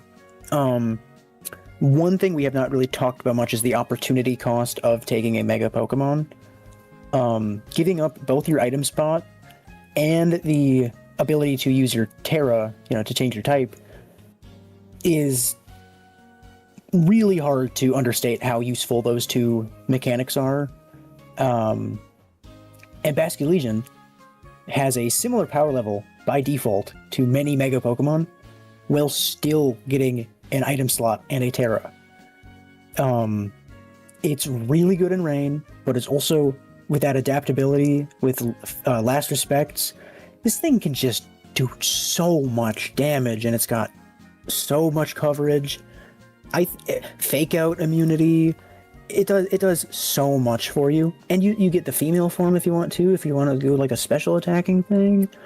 Bastion Legion is one of, if not the best, one of the best S tiers this season, and I think the rest of this team does a really good job of complementing it. Yeah, I was gonna say, Connor, when you picked up Bastion Legion, did you know that it was allowed both of its forms, or did you just draft it because it's Bastion Legion? It did not, and also I didn't know the difference between male and female. I do now, and I don't know. We'll see. We'll see if it gets used. I don't see gender. It's like it's this abstract I'm concept. I'm a gender abolitionist, I just I didn't bother looking it up because it's against my principles. He did kind of just say it in front of me. I'm so angry now. Boys kiss. Girls. No. Girls kiss. Boys. It's simple. And don't call me homophobic, because the last thing I am is scared of you guys. Oh my god. We were. I don't remember. We're talking about Pokemon here. Why do we keep getting off topic? I don't know. It's you two. You and Isaiah. Should I address the elephant in the room? And the elephant in the room is not actually the elephant. It's Mega Audino. Oh, I thought you were going to talk about the bug. Yeah, Mega Audino sucks, man. What do you? I'm kidding. Okay. Tell us about how great it is. I want to hear. So I kind of didn't want to give away the secrets, but I looked at its supporting move spread, and I'm just gonna read you the moves that it gets. I sent this to my friend, and I need to find the fucking Discord message. I know it gets Thunder Wave, Helping Hand. Hold on. There was just wanted to say there was a I don't remember if there's a call. Oh, go ahead. Okay, so it gets both screens. It gets Thunderwave, Trick Room, Encore, Heal Pulse, and Helping Hand, and it's just so incredibly bulky with a base 80 special attack stats. So it doesn't do it does enough damage to matter if you let it stick around. So I think that it's not a good mega, mostly because if you're running Mega Audino, you're not running a different mega, and I think looking at my A tier and my B tier picks, I think I get more value out of all of them than if I drafted a better mega, and Audino is the only mega in C tier, so I'm not sacrificing a mega slot for it. Yeah, there wasn't much of a cost to getting it. It was just one of the C tiers, and you get a lot for it. It's kind of a perfect storm for being able to run it, because majority of cases really don't want to give it the time of day. But I think it's gonna put in work. I think it's a little bit annoying. Ally Switch is going to be very, very frustrating. Yeah, Ally Switch. We didn't talk that about move Ally Switch. is toxic. But it acts like a redirection. Is hilarious. I really hope we get to see people take advantage of that this season, because it's like you don't have the certainty of a follow me type move, and you can kind of play around it. But the real power of Ally Switch is the fear of the unknown. Until you have seen them use Ally Switch, you don't know if it's gonna happen. So you can't ever and so many things get it. So many things get it. So many things get it that you don't even think would get it. So you get this awesome experience of, okay, I have my attack here. I'm going first. I should always be able to kill. Every universe this works. And then they pull out Ally Switch out of nowhere. Now you know they got it, and every turn turns into a 50-50. But it's the fear of Ally Switch. I think that really gives it that oomph. I'm excited. Yeah, because then if you're not using it and you're using another move that actually benefits you in a more material way, your opponent still has to play around it. So it can gain you tempo in that way. I was gonna say, I remember when we were making the spreadsheet, Eric and I, we ranked all the megas, and then we collectively agreed, yeah, so Mega Audino is probably the worst mega on our here, so we're gonna put it all the way down in C tier. Everything else should be S or above, or S or B or above. Honestly, Mega Sableye was pretty close to being a C tier, but because Sableye itself is so good, we right B tier. Yeah, you just get this alternative Sableye if you ever feel like having this, wall. But Mega Audino is just kind of a little upgrade to its base form, not a totally different, play style. Also, don't sleep on the Venonat. Venonat's crazy. Compound Eyes, Sleep Powder, Rage Powder, pretty good bulk with Eviolite. Pretty similar to I think Magmar. Mm-hmm. It's around base 50, 60, or it's pretty similar to Murkrow at bulk. Can Isaiah comment here for us? His opinion on Compound Eyes with Sleep Powder. I know I talked to you about that, Isaiah. No idea what it is. Okay, that's the thing where you get a 97% chance to put something to sleep. Oh yeah, it's not 100%. That's all I said. Yeah, not 100%. That means it sucks. It's close enough. No, I think it's close enough where it's probably never going to miss for this whole tournament. Yeah, but you're gonna feel like a real dumbass when it does. I have the right to maul. Dude, if it misses, you gotta be wait, what ability did I put on this? Oh my god. It makes you second. Did I put the wrong ability on Venonat? Yeah. There was some I forgot even what game it was, but like I started like freaking out in the chat because I was just running the fucking wrong set, or like I forgot to put an item on it or something. I think it's a Terra type, I think. So yeah, it would just be the same thing. It was like, guys, I totally forgot to give this thing compound eyes. Well, you shouldn't. It's its first ability. So if you change it, you were either trying to go for a Quiver Dance Venonat or Run Away. Oh my god. Quiver Dance Venonat would be crazy. Don't give me ideas. Yeah, I was just gonna talk about, I guess, more broadly on Connor's team. I feel like what I'm looking at here is like these first 5 picks, probably, not for sure, but probably are like the core team members. They'll come to almost every week. Maybe switch some here and there out. And then you've got like the utility guys that you can swap in, like plug and play exactly like, oh, this week I need like a big steel type Capraja, come on, whatever you need for each week, you can kind of like plug in there.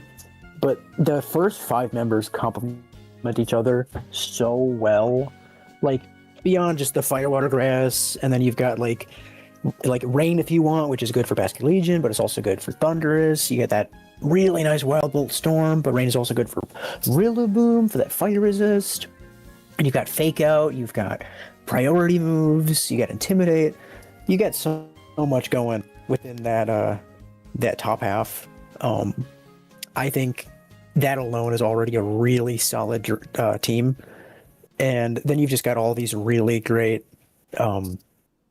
like alternate picks down low that give you so many different options for tough matchups.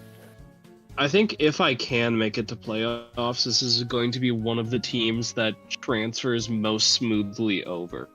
Because I think like you said, those top 5 mons are just such a solid core. For real. Yeah, it's something you'd see in an actual VGC tournament. You got a knack for doing that, Connor. You just draft something that is copy paste from Pikalytics. Like, you go to Pikalytics and you see, what are the most common team members? Oh, Rillaboom's on 95% of sets. So throw that guy in there.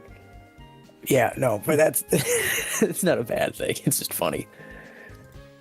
We give you a Nat Dex format and you use only things that are used in Gen 9 VGC. All right. Can we talk about the other elephant in the room here? I think Isaiah, do you want to take a peek for this one? This is your team. This is Isaiah's draft. Oh. I think Hoopa Unbound is a crazy pick. I'm just excited to use Girder. Girder's so cool, dude. Should put Girder on here instead of Hoopa Unbound. Michael, back out. Girder is crazy. It just find a gift of Girder. You just give it like Drain Punch and Knockoff, and it removes all your items and never dies. Hold on, you guys talk about Hoopa. You guys talk about this draft. Oop, I'm actually gonna do that. Yeah, so let's discuss this a little bit. I think I mentioned this before about Hoopa, but this season, because of the hidden power and Hoopa being one of the worst defensive typings in the game, that Psychic Dark is just not a good pairing. I think you get no resistances. Yeah, no resistances. Absolutely zero. Except for a Psychic immunity, but yeah. Oh, there he is. Oh, perfect. Girder's on my screen now. Yeah. So it should be fairly straightforward for most people to bring something that can take a big chunk out of Hoopa, but all of that U-turn is going to be a massive problem for this team. Yeah, but all of that is the trade-off for Hoopa having the most insane offensive stats, anything on the draft board, alongside Hyperspace Fury hitting Breaking Protect, not even just hitting through it, Breaking Protect. This thing's kind of like Urshifu almost. Oh boy, we got another Urshifu. Oh boy, and then here's the neat part is this team has the ability to kind of play into different win conditions here, because you've got, like, let's say Hoopa's going for special attacks, right? But you've also got, like, Mega Pinsir, which is this ludicrous physical, like, attacker with its, you know, aerolate, return, because it gets return again, and quick attack, which is a weird thing to be listing as, like, a good move, but Mega Pinsir makes it this, you know, crazy high base power flying type stab move. Terrakion is, I think, just another one of those great picks. It does have a lot of weaknesses, but stab, rock slide off of that attack stat on a fast Pokemon. Yeah. I mean, he kind of has Yeah. Terracotta, But I in a think sense. Not Terracotta because he doesn't Whimsicott, but Cottonee. Yeah. That's a nickname Does for it. does Cottonee get beat up? Maybe. Let's take a look. Yes, it Yeah. does. Oh boy. Yeah, I Oh guess you boy. could It's do weaker a than it, so beat up it's cut. better. But the other neat thing that Isaiah's got going here, like, Cottonee can come around if you need, like, Pranks or Tailwind. But if you're going into a matchup where you don't need that, you can still run Noivern for both Frisk, which is always going to be great, and probably quite a bit more utility outside of just clicking Tailwind. So, like, you've got the flexibility of if I really need it versus what I'd, you know, prefer to use, because I think Noivern's going to be a bit more useful. But I wanted to mention, I think one of the real stars of the show here, I think William would appreciate this, is Meowstic. It is the only thing in the entire game that has Prankster and Psychic Terrain. Now, this team does not necessarily have to be a Psychic Terrain team, but oh lord, if we get if you get an expanding force up with Hoopa Unbound, I pray for the guy who's on the receiving end. The strongest base 170 special attack expanding force. Probably the strongest expanding force other than, like, what, Mega Mewtwo Y. Yeah. Here's a cool little tech you can do. Because it gets the ability Magician, it steals an item. If it has no item, you can run a Psychic Seed on Hoopa Unbound, set up the Psychic Terrain, a Psychic Seed gets used, use Hyperspace Fury, it'll go through Protect, and then you steal the opponent's item. Yeah, well, That's and it. if you're running this with Noivern, you can see what item you're going to steal before you even take it. Yep. It's so cool. I think Amoonguss is also very nice here. I mean, it does share some weaknesses with, I'd say, the more offensively oriented guys here, but the option to, like, Rage Powder, like, okay, U-Turn or Hidden Power Bug is, like, the obvious choice against Hoopa, or maybe bringing, like, a Rock coverage against Pinsir, but if you don't have Amoonguss accounted for, now your single target bug coverage move that should have killed Hoopa is just going to dink into Amoonguss, who doesn't care, Yep. and then you die anyways. And there's also the duality of Amoonguss and Magmortar, who have different, like, resistances. So based on a matchup, like, oh no, Amoonguss isn't going to be good here, but I need a redirector, you just throw Magmortar on. Yep. And it's got the same follow me, just like Magmar, but it's got a bit more of an offensive role to it in return for being cheaper. And I think Empoleon's really good. I think Empoleon will be a nice Defiant or competitive? competitive. I think it gets. Competitive. Yeah, so it's like you're scared. If I'm an opponent, I'm scared of bringing Intimidate against this team because, I mean, we've seen Adrenaline Orb competitive be used before. Because you get that speed boost, you get that offensive boost, and then you just go to town. And that's on something that has Water Steel as one of the best typings, and Empoleon just got such a good distribution of stats. It hits hard, and it's hard to kill it outright, and it's got so many good moves that it wants to use. I actually really think this team has a bunch of potential. Yeah, I think this is definitely one of my favorite teams, just because of Hoopa Unbound plus Meowstic, and I think this is one of Isaiah's best teams he's ever drafted before. This is an insane team. I think the only real trouble here is besides Noivern, the base speed of this team is very mediocre. You don't. Pinsir and Terrakion are fast enough, but especially Pinsir being kind of a frailer Pokemon, due to that, again, a Mega that can't change its type. So you're stuck with that 4 times rock weakness.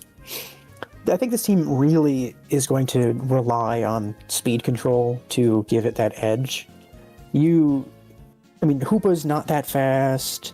Terrakion would love to be faster. So, it looks scary, but I think that is one of the weaknesses I'm seeing here is it needs to be going first, because taking hits, it has defensive Pokemon, but your offensive Mons don't like taking extra damage that they don't have to. Right. I think that's a good thing to point out, yeah. Miasek's really good. It's Fake Out, man. It gets Fake Out. It does. Next up, we have Mullen's team, who you said this was the Trick Room team.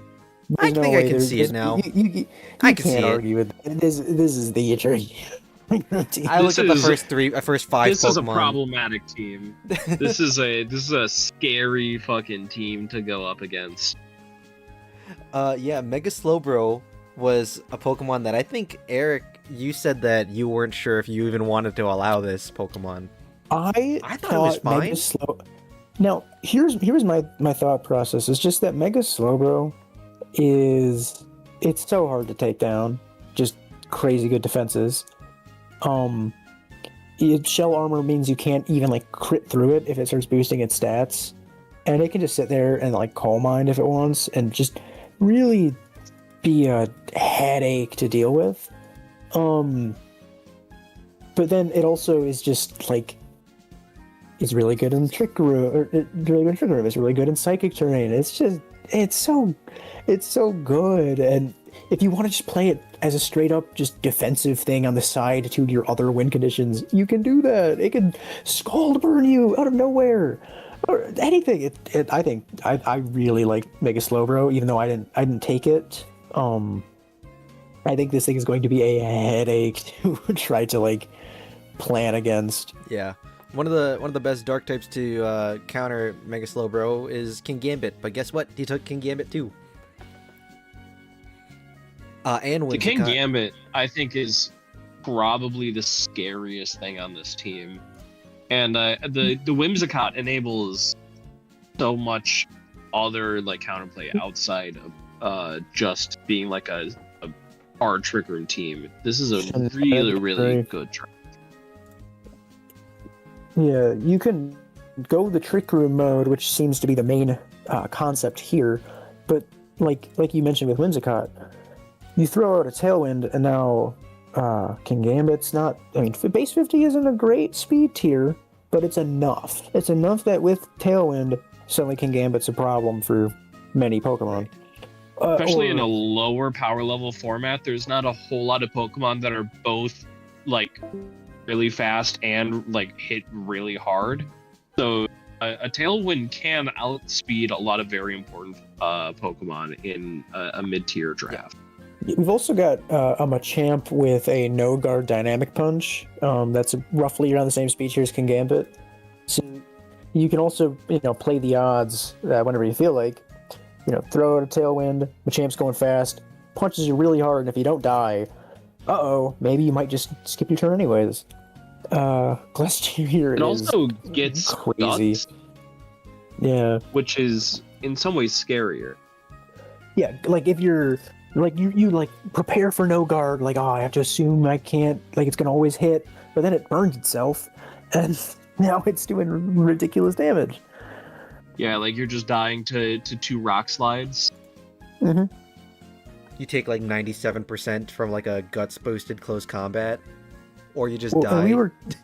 And we were talking about Trick Room on this team, but am I mistaken you've got Slowbro and you got Bronzong. Does Cursula get it? Trick Room? I don't know. Yeah. I'm still not convinced that Cursula is a real Pokemon, so I can't tell you. It does not. Yeah, Cursula's got weird But it has- stats. Looking at it this, has holy, a lot of special attack. What is it? 135? 145. 145. It's got The fuck? Chandelure. That's as much as Thunderous Starion. Yeah. Yeah, but I mean, and it's crazy slow too. 30 base speed. I guess the only real trouble, and it's got a ton of special attacks. The only real trouble is it's just got that somewhat fragile physical side. I think my favorite With part the though is Sucker it's Punch got. weakness.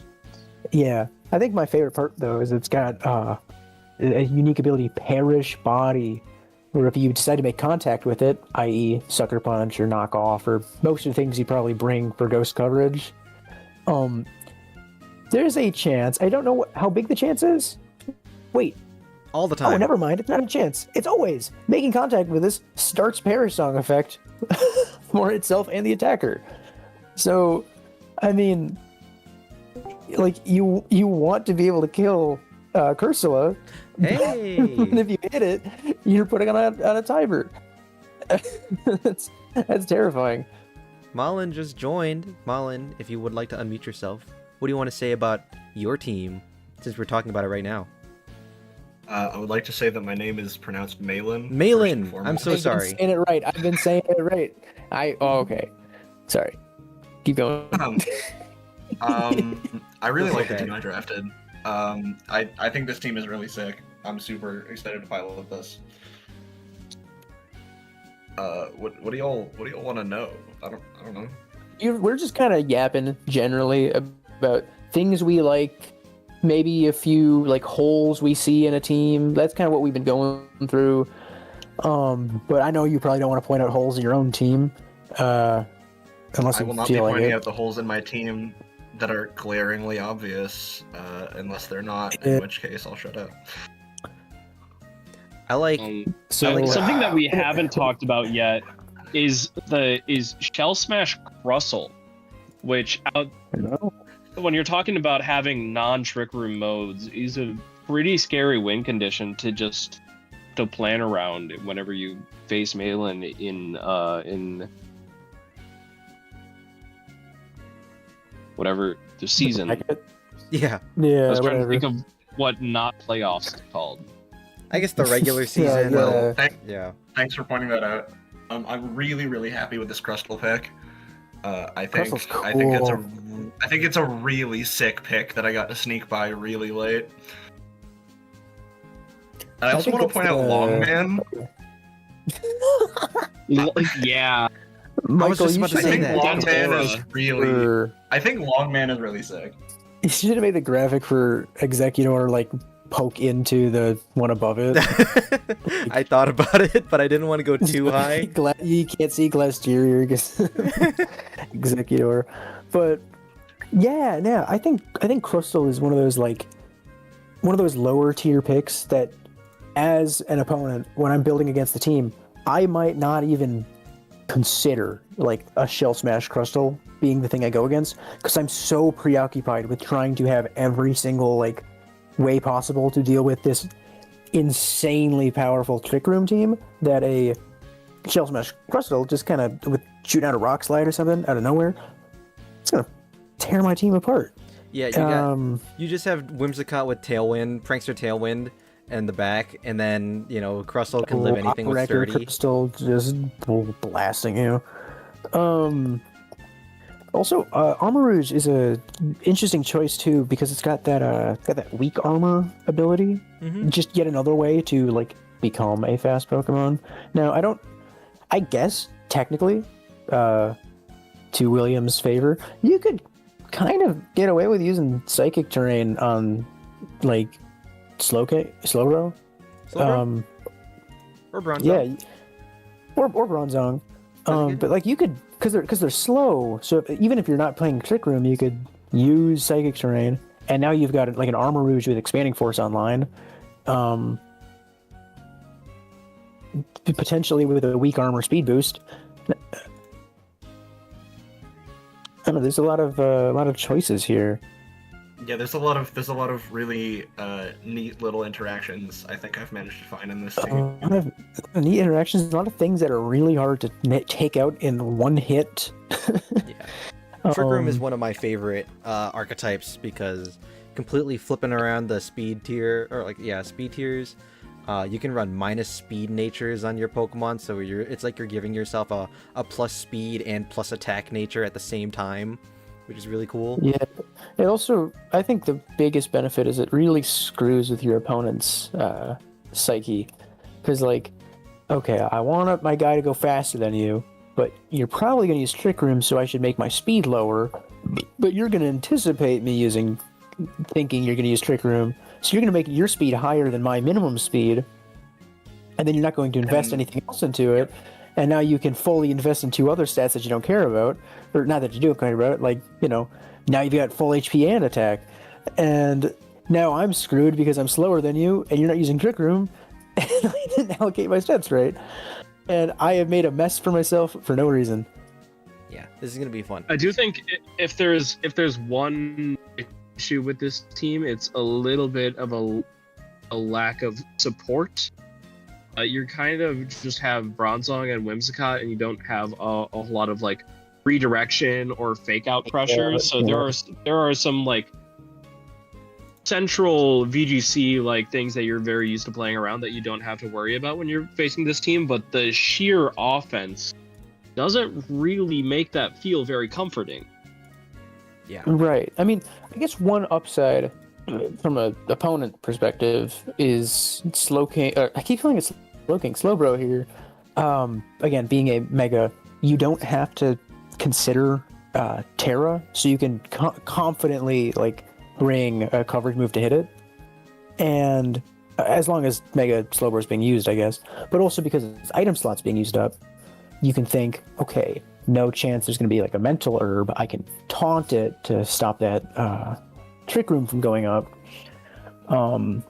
Like you have a bunch of different ways of, or no covert cloak, so I can fake it out and not have to think about that for one turn. So again, a Mega being both really strong, but also having these like Achilles heels due to it being a Mega. Yeah.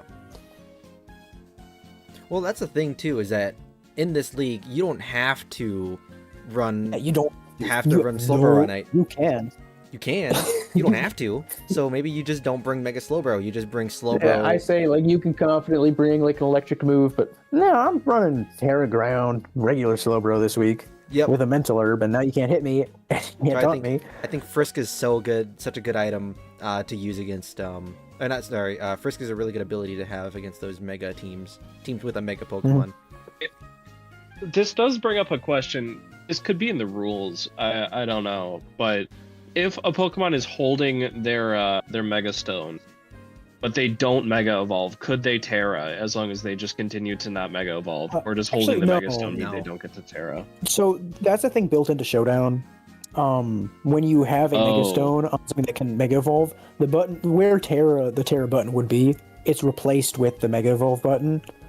There isn't cool. There's not 2 buttons there that you can press. It's just there's one or the other, and having the Mega Stone replaces it. That is good. I have not actually played any Nat decks. So, yeah, we toyed around with it to make sure you couldn't like terrestrialize a Mega or just make sure how it worked. Yeah. Moving on. I think, are we done talking about Malin's team? Yeah, very strong team. I think out of we here. Talked about it a lot. William's team. This team is Oh my very God. scary. The worst team I've ever seen in draft. Oh my God. Did this guy have Mega a stroke? Garchomp is so funny because you are just going to be expecting regular Garchomp every week. Yep. Pretty much.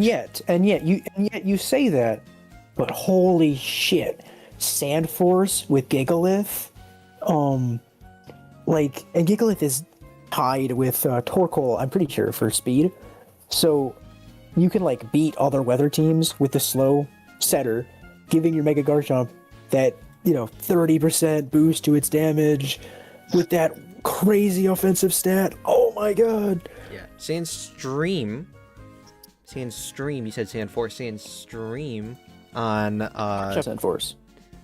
It does get Sandforce as well, but that's the ability that William's probably going to be running. Sandstream to set up the sand. Strange stream. Is it going to be Strange. I'm gonna shoot my strange stream all over you, Michael. It's going to be a really fun thing to have. I think I remember having Gigalith in B tier, and then I looked at it and I was like, what is this thing doing in here? You know, it does get the weather setting ability, but it's not like that amazing. And then lo and behold, we drop it down to, is it C tier? And then someone goes ahead and scoop it up. It is a really good value pick at there, having Wide Guard for support, as well as just, you know, bringing it in, setting up the sand to enable your other Pokemon. As we said, Mega Garchomp, Glamora as well. I mean, this thing has Toxic Debris as it's to set up like the Toxic Spikes, which can be rather annoying to face if you don't have a poison type. But still, just surprise Meteor Beam, stab Meteor Beam coming out of nowhere is never fun. I think the one thing I want to point out though is that number one, Mega Garchomp has the highest base stat total of anything on our draft board. It is like from a pure numbers perspective, it is the biggest guy. Then the other thing is that Mega Garchomp, because I know we were saying like you'll probably use regular Garchomp more often than not, and that's mostly true. But William does have arguably the best Tailwind setter. I know we had a whole debate about this too, but Tornadus is really good at what it does. And when Mega Garchomp's only like drawback is that it's not as fast as its base form, and now you can just double its speed before anything else can act.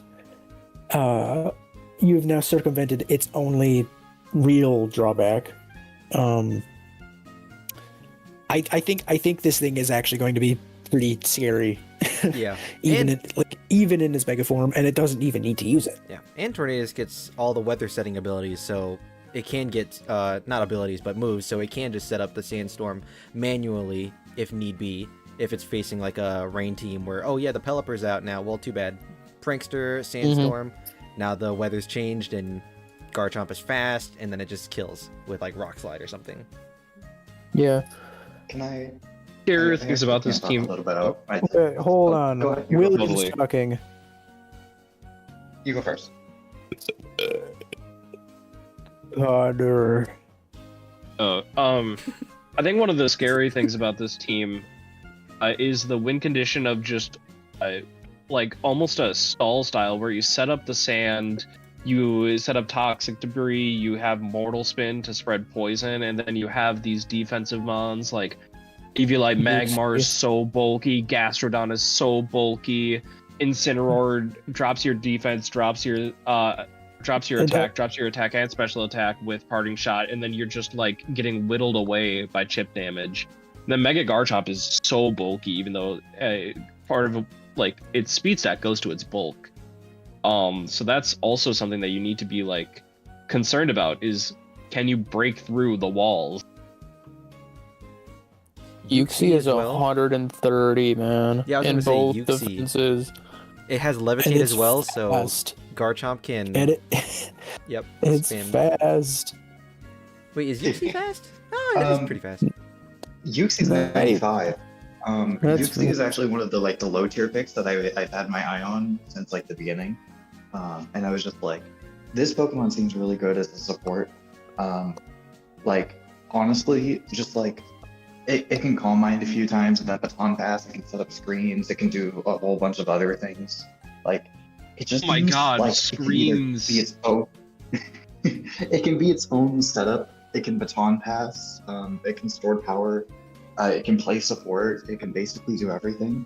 Like, I don't really care about it only having 75s in the attack stats when it's so hard to remove. Oh my god. And William. honestly, I feel like I can bring anything. Honestly, it's kind of like, I guess rolling back. I didn't really do any prep until I made my first pick. And then I had plenty of time to look at the rest of the team. Because honestly, that's kind of how it was just like, I kind of realized with this draft format that like once I made my first pick, I would probably have a decent amount of time to plan the rest of my team, and that's sort of what I did. And then most of that team didn't happen. I wanted to get things like Mega Aerodactyl and Bronzong to basically just be able to enable.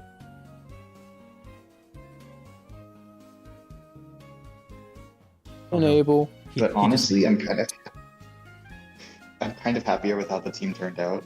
I feel like this version of the team has a lot more diversity in its threats. Like I feel like Incineroar, despite being like the best quote-unquote sport Pokemon of all time, still has 115 attack and still dish out really good damage. Oh yeah, we're an hour and 55 minutes in, and we finally mentioned Incineroar. Glimmora was also one of those Pokemon that I had like since the beginning of the draft. I was just like, yes, I want this thing on my team. Stab Meteor Beam, 120 base power, goes to +1 with Power Herb, and already has 130 base special attack at like 86 speed. Is not bad. Really solid. I initially drafted Groot Bonnet because I thought it would be a good redirection partner and Spore. It resists Earthquake. Then Tornadus got dropped, and I just had to pick it up because one of the things that my team really struggled with is that it wasn't really overly fast. So Tornadus is just like basically the perfect partner for Garchomp or Mega Garchomp in my opinion. Gastrodon, I initially drafted Zapdos because I was thinking, wouldn't it be funny if I had both Mega Garchomp and Zapdos? One would Earthquake, one would Discharge. That's what I was thinking. Zapdos. That's fun. Zapdos also got Tailwind. So I was just like, okay. But once I got Tornadus, I didn't really need Zapdos anymore because they basically do the same thing, but Tornadus does it better. So I picked up Gastrodon for Storm Drain, which helps me cover my water weakness, but it also gets Sandforce, which is really fun, and I want that. That's hilarious. Well, I think real quick, one nice thing that you've got, because you were talking about Brute Bonnet with redirection, but I think like from I'm trying to plan against William, I see like, okay, Ice Weakness on Garchomp, but also Tornadus has Ice Weakness, and also if I've got Freeze Dry, I've got a thing Ice type attack for Gastrodon too. Like I can Ice. I want to use Ice moves here, but Brute Bonnet would also be weak to Ice. So like as a redirector, you're not redirecting like a resisted move into yourself. You're super effective. But Magmar does resist Ice. So, and I don't want to speak past that just because part of the reason why I picked it up. But like Magmar compared to Brute Bonnet is like so much better for your team. Just at covering like the main thing that people would be like, I think I'm gonna have a unique idea and bring Ice move this week, Hidden Power Ice or Terra Blast, and Magmar just ignores it. Also, I wanted to shout out Kudos for taking one of the only psychic types that can't actually use Expanding Force because it's levitating. I think it's really bold. It shows maturity that I wasn't really expecting from you. Character development. One other comment I wanted to make though, real quick, was just that I think broadly looking at this team, because you mentioned like the unexpected power of things like Incineroar and Glimmora, like their utility, but you don't really expect them to hit that hard, but they do. But I was gonna say from I'd say a more a traditional standpoint, you really only have like one proper like wind condition type Pokemon with Garchomp, because most of these other guys, even if they can do a lot of damage, they're generally support focused. So I'm really interested to see how these classically support Pokemon can become Flare Blitz Incineroar is going to do a lot of damage. Bleak Wind Storm or something from Tornadus still going to hurt, still going to do a lot of damage. It's a high base special attack. But you've got these traditional attackers that play support roles, but now you're kind of turning them into offensive Pokemon while still keeping that utility. I think that's really cool.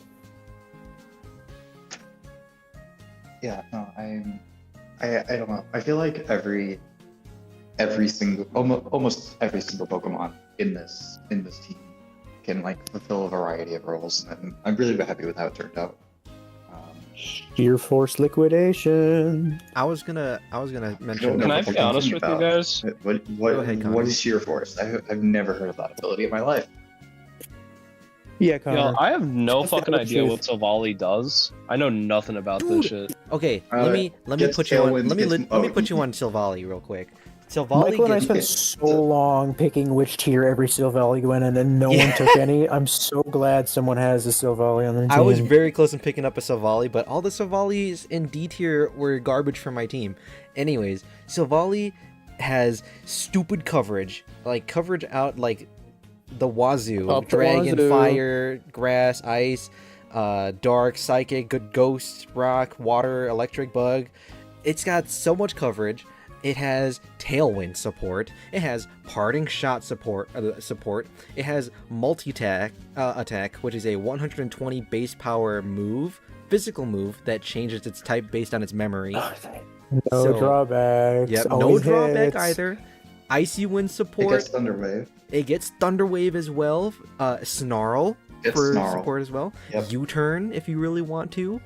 It's got basically everything you might want it to have. Will having like 95s across the board doesn't seem exciting, but it makes it I think the biggest like keyword or buzzword for draft is versatility, and Silvally can do whatever you need it to. The only real penalty is you're stuck holding the memory drive, whatever it's called, grass memory. So you can't you don't have the flexibility of an item slot, but I think that's a fair price to pay for something with so much versatility otherwise, and a crazy strong main stab move with no Also, drawback. For some reason, I do want to. I don't know why, but Silvally only learns Grass Pledge. Not the other pledge moves, only Grass Pledge, which does work with Feraligatr because it's a starter type. It gets Water Pledge, and then you get You're the not supposed to mention that. You're not supposed to mention that. You're not supposed to mention that. Devious. You're not supposed to mention that. It's so cool! Swamp. You shouldn't have mentioned that. Sorry, That's your not something strats, you're your supposed to strats. say I'm on leaking your stream strats. to everyone. I put it in the chat Well, you for just everyone to gotta see. use it on somebody who's not here. Yeah. You'll still be Okay. surprised. Chris, week 1, pull up. I'm kidding. Oh goodness, Okay. my speed's been quartered. Oh no. Anything else you want to I say? will say, Virizion was the Pokemon I was initially considering, and the main reason that I wanted it was because it got coaching, and it also outsped Mega Garchomp. So I was just like, okay, wouldn't it be cool if I coaching Earthquakes and then killed everything? But I think Silvally is better. Michael, I think you kind of put me on to Silvally, and then you picked up Virizion. I honestly, Eric was the one that put me on I Virizion. put Michael on Virizion completely independently because I thought it just fit Okay. his team really well. Yeah, but I wanted to do some coaching shenanigans with Virizion, but I honestly think that this is better than that. So I am. Hey, Silvilla gets explosion too. You know, I mean that's cool. I actually did talk about that. I think to Gabby earlier was just like we were talking about just like Yeah. physical moves Silvally got, I think, and that was just like, yes, it gets explosion. It's so cool. Very You cool. could Vine. imprison. You could imprison Tailwind so that no one else can use it. True. With 95 speed, I'm sure that'll work out well. Oh, you know, you could imprison protect so that no one can protect. Josh's team. This is such a Josh team. I gotta say. This is I such loved a... the first 3 picks because I was blown away looking at like the average attack stat. It was like 150. And I was like, how do you? What? The double what bug is he fighting doing? type is such a Josh thing to do. The double bug fighting picks, Buzzwole and then Mega Heracross right after is like, whoa. That's Team Yeah, Iron I've Defense, man. never And this is seen- just a straight like, I'm going to punch you with my fist kind of team. I've never seen a top picks with such overlap in roles, and I appreciate the hell out of it. there's somehow like so much like it's such a Josh team, and yet there's like no coherency otherwise. Like you look at it and you're like, that's a Josh team, but like wait, you get Excadrill, but like where's like the sand? Like who's gonna like make sand go up? I thought that's why you use Excadrill, but it's not. Or like Zoroark is so weird. Zoroark, like, oh boy, here's a bug fighting type. Let me use a flying type move. I'm so confused about like how one would go about like dealing with Josh's team. Hey, Wolfie posted a video today about Zoroark. Well, it was Hisuian Zoroark, but it's Zoroark.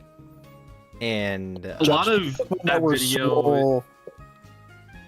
That is a lot of the use he got out of Hisuian Zoroark is like getting to be immune to like Rage Fist and Fake Out and stuff. Yeah. So regular Zoroark is just so much harder to use.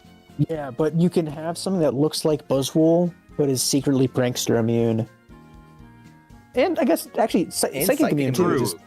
Yeah, that's cool. Psychic immunity is in a DD-less format. It's a little bit niche. No, but if you're prepping against Pokemon. a team with two fighting types with bad special defense, as their top 2 picks. That's true. That's true. Josh apparently picked Pokemon that were swole, to quote William in the chat. He said, swole Pokemon, which I can get with Buzzwole, Heracross, Tapu Bulu, maybe Exploud, maybe I can Excadrill.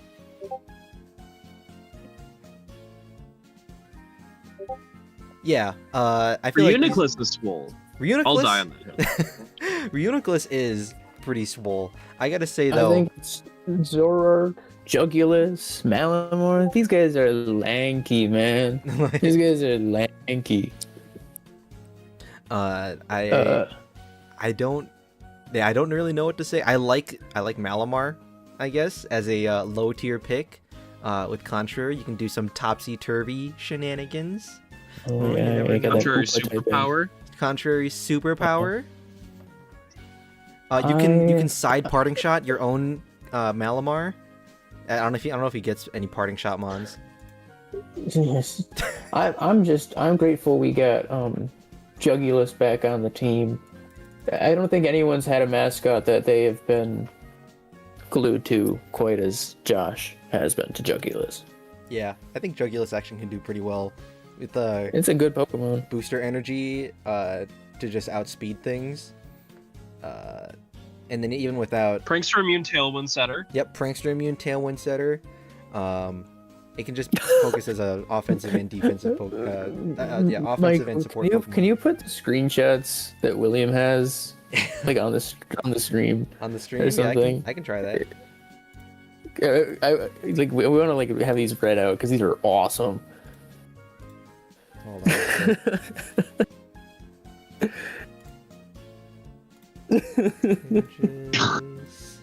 These are really.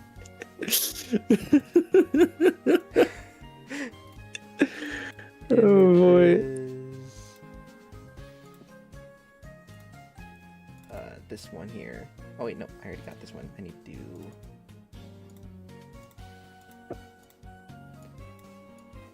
All right, transitioning here. What is it? I didn't actually read these, so if they say something really bad. No, they don't. No. They're funny. Here, that kind of works. Oops.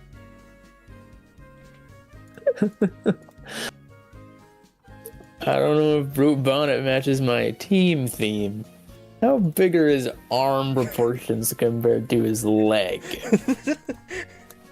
Those arms are weak! I need Pokemon like Buzzwole. His arms are swole, but his legs are small. You don't even get it, do you? It's okay. Just next time you make a trade offer, make sure they are swole like Buzzwole. I feel like Jugulus doesn't even have legs, man. They're just like little nubs hanging down. Those are, I guess like the leg to arm ratio must be big then, because the like. But what about Zoroark? Zorg's got lanky little arms.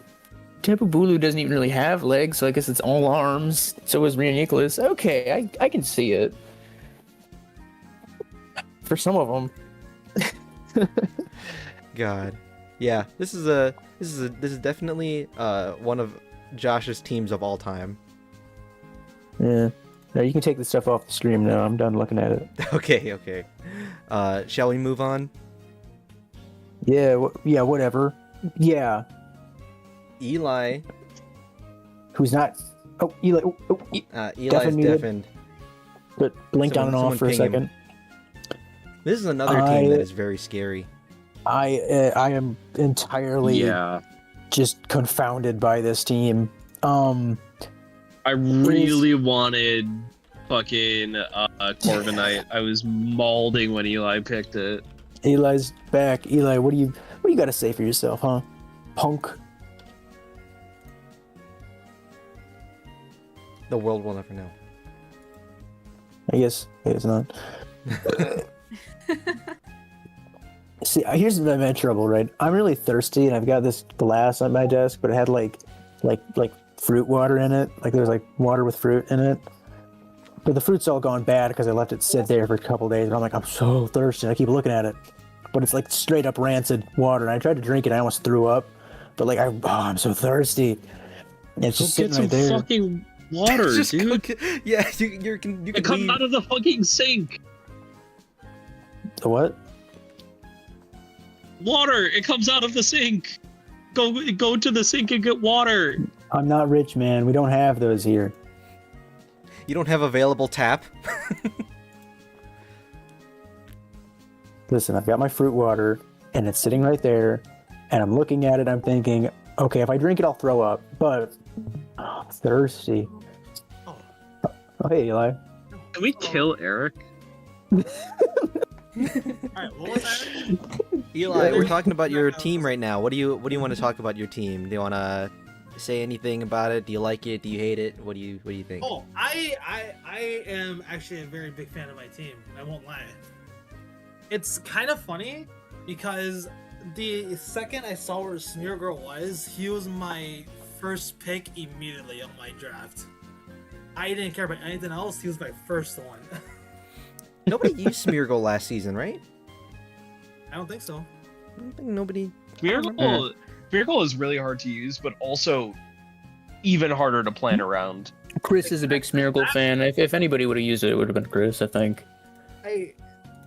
Because I found Smeargle, because I used Smeargle during that 5.5 draft, and I was like, at first I was like, oh, just let me get Geomancy off again, and I just win the game. But I was like, wait a minute, I can't. That'd be cheating. Wait, can Smeargle use Geomancy? Yes, you can use every move other than.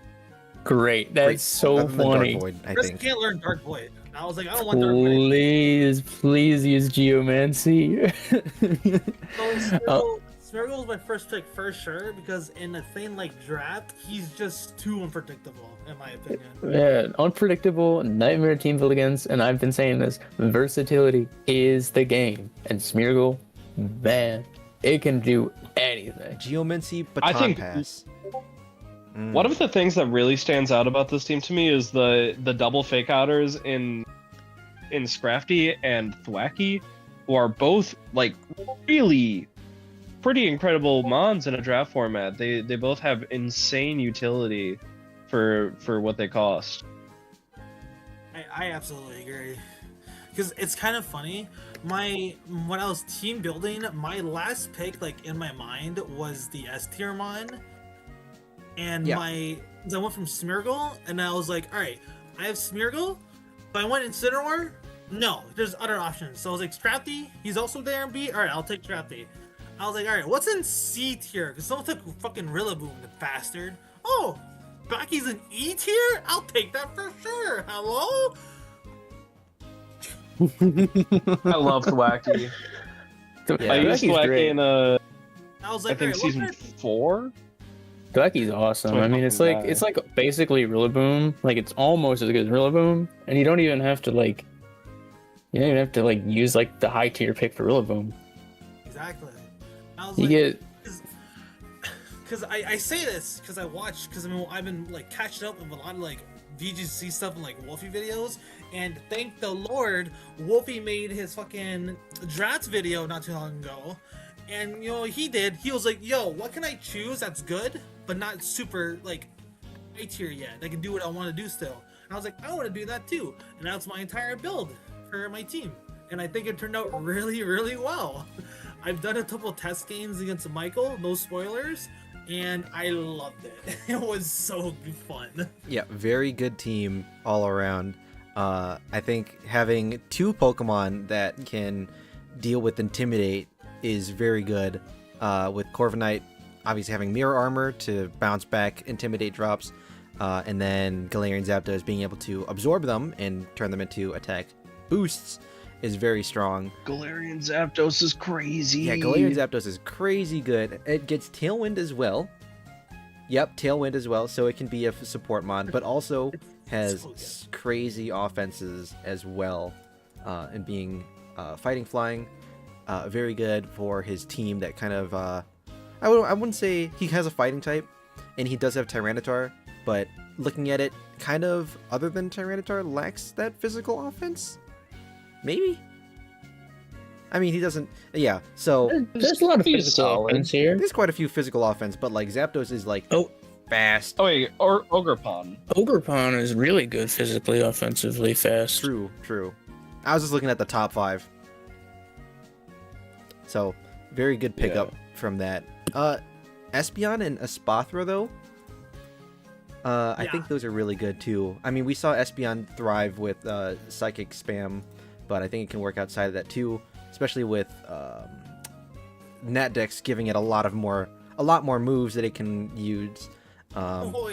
Gets Ally Switch. Ooh, we were talking about that earlier. As well as just having, again, Gen 1 coverage, just having every single move under the sun. You know, I love how my team turned out. I think I have like the perfect like team to just build sets and against my competition that just kind of goes, well, we have a time limit. I don't think my 10 limit's as short as yours though. I'm just gonna put that out there. Yeah, this team is gonna be really cool. Oh, my bad. Spoilers. Yeah, oh man. we saw the last team already. Motherfucker, like, I swear the minute after I drafted Askew Legion, bro was hours away picking, and he was like, "What do you consider trading Askew Legion?" And I'm like, "No." Oh yeah, because Pelipper's an A tier. I hadn't taken anything yet, and I was like, "So, what do I have that you need?" That's so mean. Pelipper. Yeah, no. So I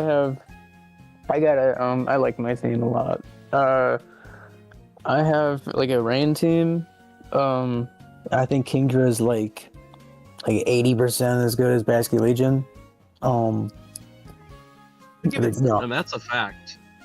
Yeah, Kingdra's really good. Kingdra's really good. And faster than Basque Legion. Crazy. But yeah, I think Kingdra's like almost Basque Legion. Pelipper's very nice rain setter. I think what's nice is that my team has. I think rain really complements my team without being necessary. I could absolutely be running a core that does not care about weather at all, does not need weather to be good, and yet I could also just add weather to that mix, just to make it all that much stronger. I mean, Iron Crown gets an extra fire resistance because of that. Helps a little bit maybe with. I know it's my lowest tier pick, but Ferrothorn is kind of. I probably won't see a ton of use, but my team didn't really have like a proper tank on it, and Ferrothorn not only complements my types well, it's kind of like stack attack without Trick Room. Without Trick Room, that's like the big thing. But it's hard to take out, but you kind of let it sit around for too long, and it's just gonna keep racking up value. Wild Bolt Storm in the rain is really cool. Kingdra gets Hurricane, which is really nice for that rain synergy.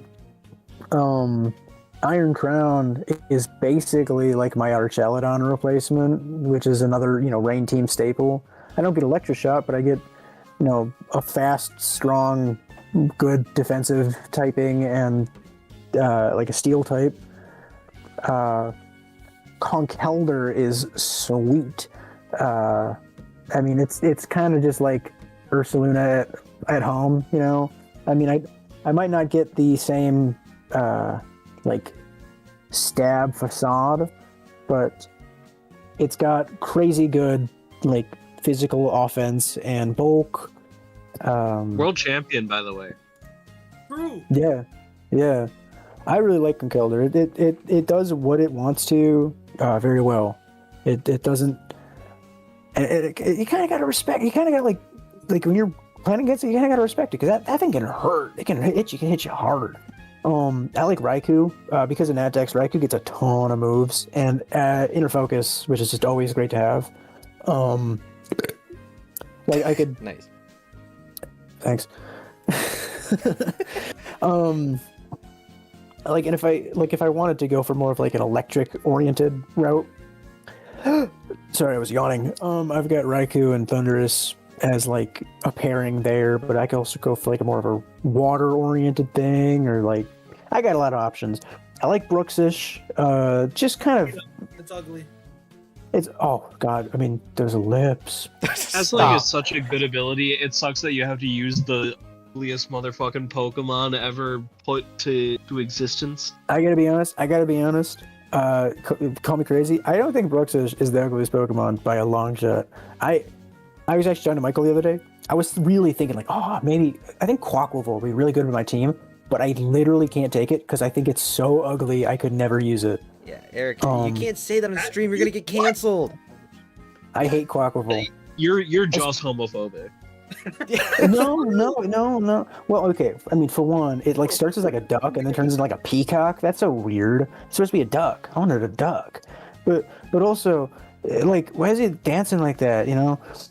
Oh my god. Yeah, but Brooksish though. I mean, dude, my name is Fishmonger. Like, it's.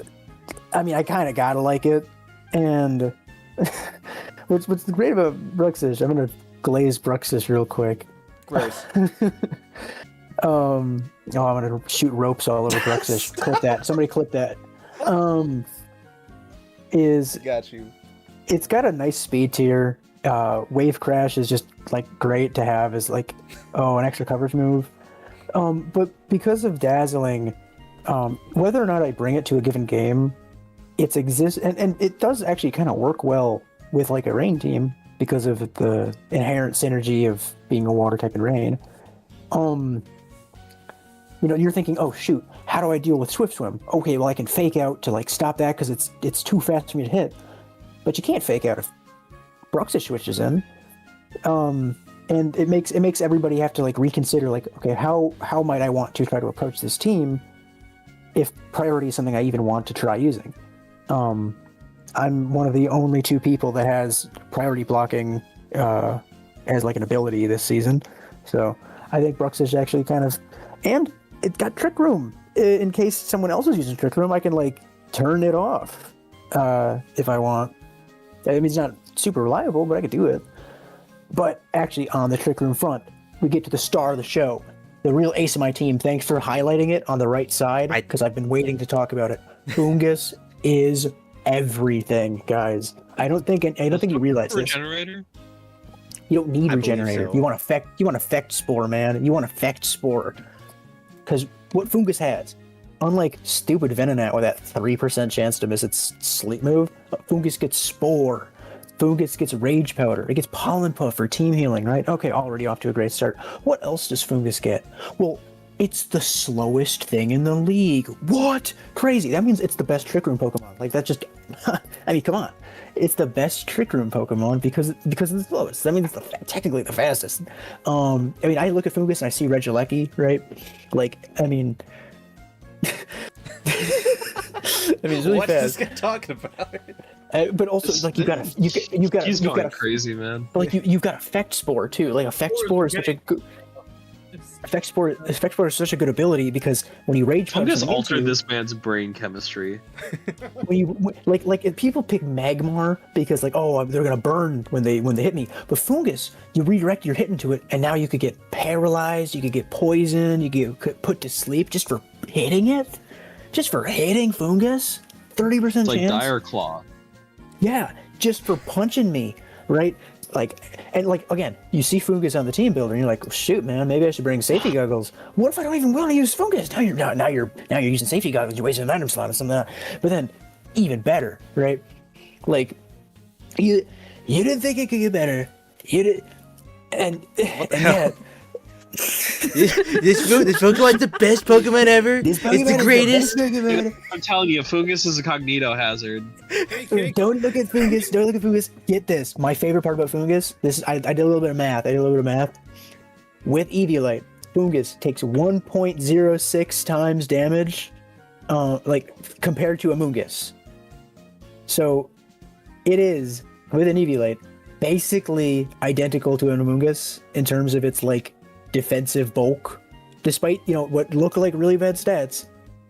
You think, okay, Amoonguss and VGC, that thing could take a hit. I look at Amoonguss, yeah, that thing could take a hit. Fungus can take those same hits. Most damage ranges, Fungus also lives. That Amoonguss wants to live. Fungus, unsung hero. I'm never gonna use it, but but it's Fungus, right? Like, guys, you like. You have to see the vision here. I was Michael, talking. Can you tab out of your slideshow and then zoom Fungus in really big for us? Because I want people to understand that Fungus is more than just like this little shrimpy mushroom. Fungus is like the biggest threat to everyone's team.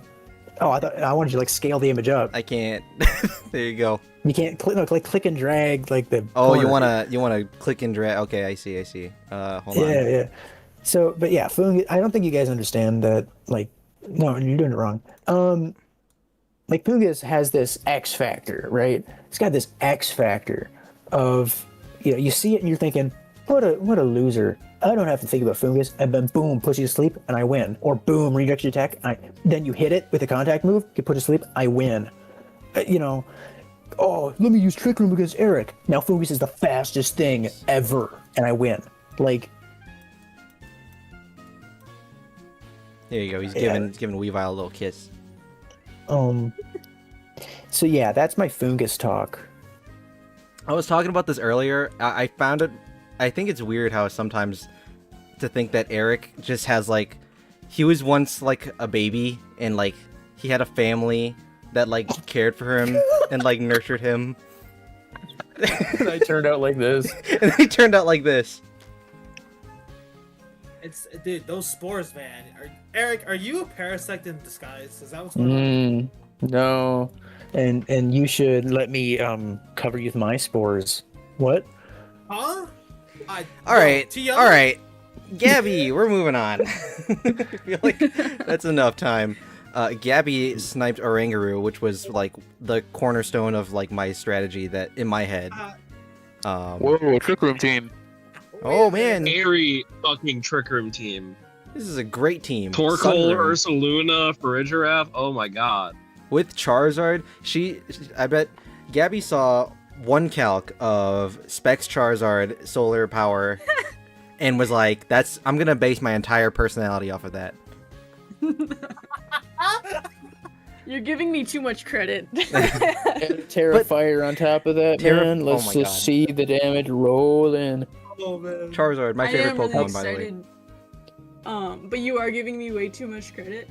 Halfway through the draft, when I still had Houndoom and Tornadus, I had a crisis.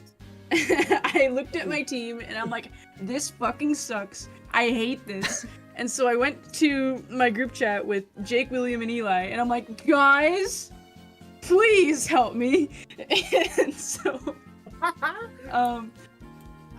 we completely redid my entire team in that group chat. Most of these picks were Eli's idea, including the Torkoal. I knew I wanted Farigiraf. Charizard was Eli's idea. Mm-hmm. I was stuck between pivoting to like a hard Trick Room team with Ursaluna and going entirely into electric terrain again, because that's always fun. But yeah, that was, I just, I was very unhappy with my team, and now I am quite happy with it. Yeah. But the thing was that was halfway through the draft where I decided exactly what I wanted, and so it was agonizing every single day of the draft, being like, God, I hope that the like 3 people that haven't drafted A tiers yet don't pick Farigiraf or Torkoal, or like, man, I really hope the grace period starts soon so that I can get Farigiraf and Torkoal. Yeah. Seriously. Gabby DM'd horrible. me before. No, it was when you made your last pick, and Yeah. and so then we still had to go back through the entire draft. So this was like 2 days before the grace period actually started, to be like, hey, when you draft your last Pokemon, DM me or message me, ping me, so that I can draft my Pokemon before anybody else. I was like, all right, cool, Yeah. but I'll add everybody to make it fair. I'd be panicking. It was, yeah, I was scared. Especially because there's so many Trick Room teams. Like, I was really scared Torkoal and Farigiraf were going to get sniped, but it ended up being fine. Yeah, And I thought. I'm really happy with how it turned out. I think Oranguru is quite silly. I think I can use it in a lot of different ways here, and it would be kind of devious. That's why I highlighted it. That's the Pokemon that I wanted. I wanted Oranguru. I know he's a silly Pokemon. Yeah. You should I wanted Oranguru really bad. I wanted Oranguru so bad. Right? Yeah, I wanted Fungus. Yeah. And I want to point out this Alchemy. Yeah, let's highlight the Ooh, Alchemy guys. I Alchemy is love great. Alchemy. Decorate. I think Alchemy is so good here. You put Alchemy next to Farigiraf, and you get, what, Aromavale, Armortail together? So silly. No So taunt, no hilarious. fake out. I am getting What are Trick you Room gonna up, and you're do? gonna like it. You can also, if you really felt like it, you could do like a throat spray hyper voice with Decorate, and just make Farigiraf the like, Exactly. you know, animal, just screaming, and nothing can it's stop it. so awesome. Not only I that, also I also like- think Galarian Articuno is kind of a sleeper, really nice pick here. It gets competitive, I think the ability is called. Mhm. So it acts as a bit of anti-intimidate for my lone physical attacker. Granted, I think people have to be scared of that, so I like having those options. I think I have a lot of options with this team. Ursaluna right at the end was really funny to see. yeah, but it kind of made sense because only at that point you and Eli could pick an S tier. So Yeah, we were both in on it, so like neither of us were worried about getting sniped. yeah, I wanted to say too, because like we were talking, hard Trick Room, but this is also, I mean, the Lilligant Torkoal, like famously, Yep. is a crazy lead matchup, because you get that really fast grass type with Chlorophyll, and Torkoal, because it's so slow naturally, almost always like wins the weather war if you try to like counter it with a different weather setter. And then you've got like the Me First Eruption if you really want to do that, or like a fast sleep powder After if you your really want to eruption. do that. And it's just such a cool little combo that like, oh, I'm trying to plan against this team. I need to not only be ready for Trick Room, I have to be ready for the fastest Torkoal known to man. yeah. I think Michael, make a tier list of everyone's drafts. Let's do that again, Michael. yeah, let's do that and hurt some people's feelings. But I think that was never supposed to leak, guys. That was never supposed to. yeah. I was like, I Michael, we wanted can't to. show this to anybody. You were like, Eric, let's show everybody. Let's do it. These are our opinions with no actual backing to them at all. Yeah, this is a very great Sunroom team. I think this is going to be one of the best teams. I've yet to look at a team and be like, man, It's the best team they've ever seen. I've yet to excited look to at a see team. it. If we can just go back real quick, $1 I've million yet to see... to Israel. Stop. And be like, I've yet to look at a team and be like, yeah, I do good against this team. I also like how every team this season, I look at it and I go, holy shit, I don't want to play against that. That's going to be so hard. Yeah, me too. They did a good job. Where are all the joke teams that I can play and go, hey, I don't feel terrified this week. Guys. Josh. No, Josh. Oh, come on, man. Come on. Josh's team is probably this. He's got Josh's team is Buzzwole. It's swole, man. Yeah, he's got Buzzwole and the second Buzzwole. And Buzzwole Chef too. Yowie Jesus, man. Chef Yowie Jesus Electric is Boogaloo. like, but yeah, let's all come together, guys, and let's decompress, right? I mean, we've been talking for a long time. Are you gonna lead us in saying grace? Well, I just want to rub a little dirt in everybody's face about missing Fungus, which I feel like it was crazy that no one took that thing, but whatever. Here, Fungus Yeah. on the screen. Oh yeah. I mean, I could just pick it up, man. I'm just thinking about holding a Fungus in my hand right now. You gotta buy a Fungus plush. Bring it to Worlds. Yeah. I'm gonna. Who is it? Yeah. Oh yeah, I forgot to mention Gabby, the sole competitor that went to Milwaukee Regionals 2025.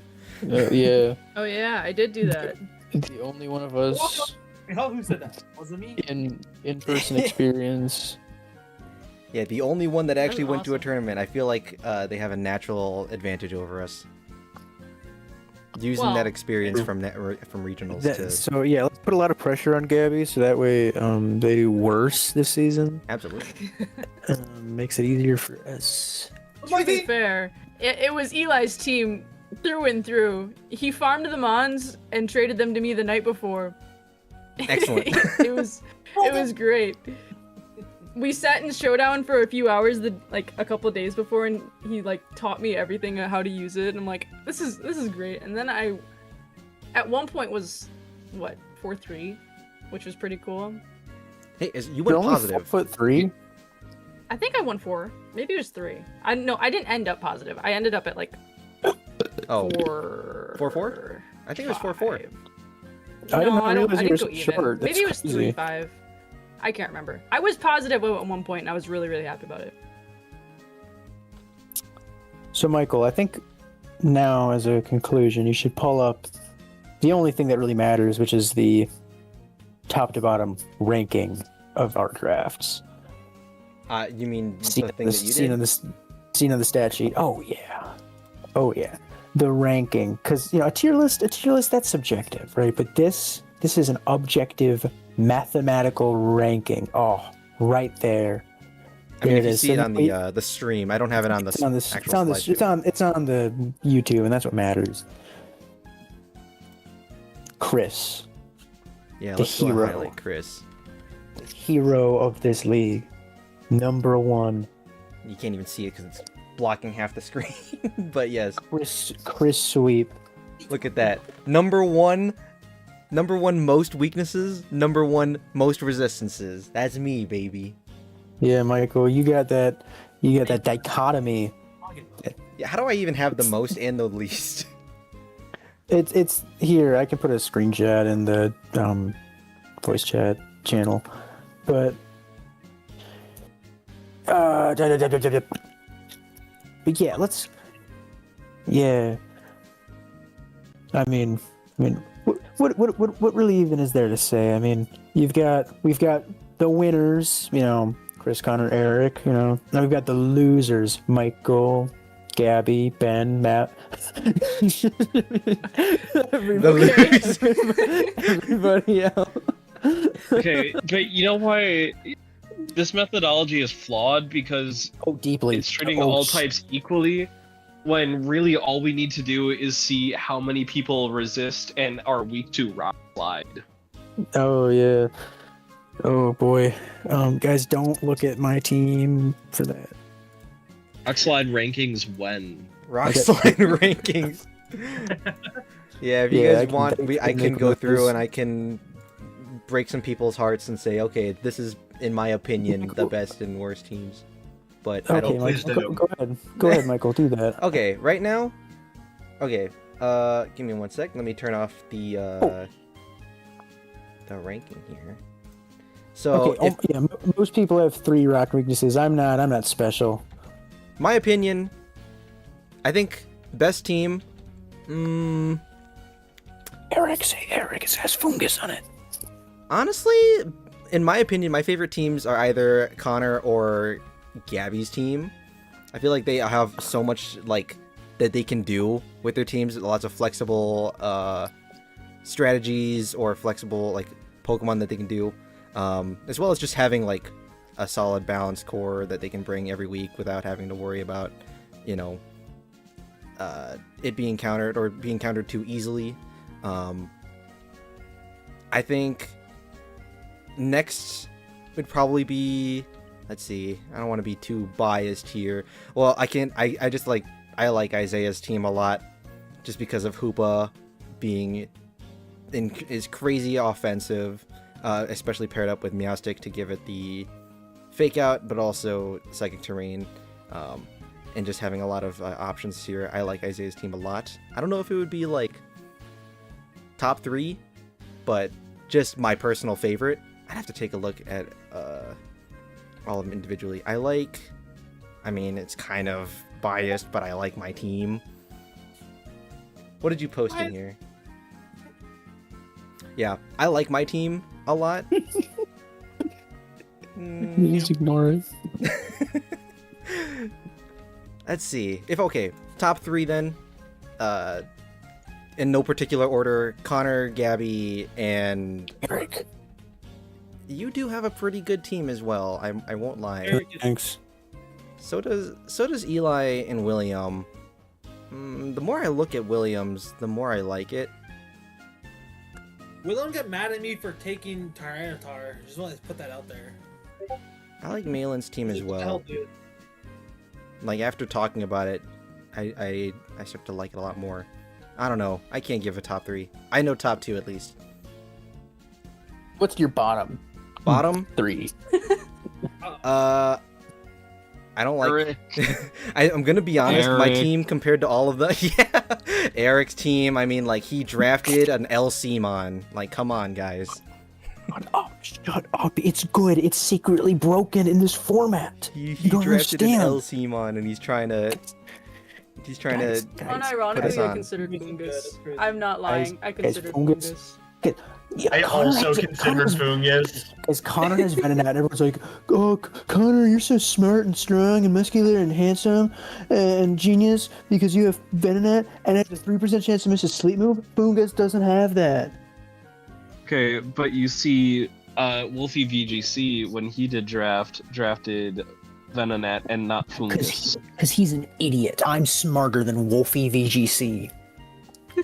You know what? I would like to see that be the truth. Go on, go contact Wolfie, put yourselves on a game show, and see who's smarter. It's like chess boxing, but it's a VGC boxing where we play a best of 3, but between rounds we punch each other. See who comes out. VGC chessing. There's no chess. It's boxing in VGC. VGC chessing. I like this idea. Because like then I can beat him in Pokemon and then knock a tooth out too. There should be slap boxing. Slap boxing is really fun to watch. Wait, hold on. My friend sent me a reel. That's really gonna watch.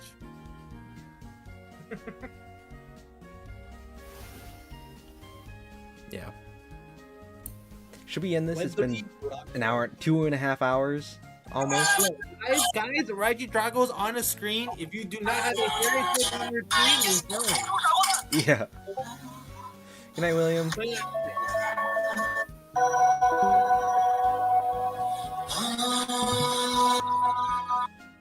All right, I muted Eric, so we don't have to listen to this. Actually, hold on a second.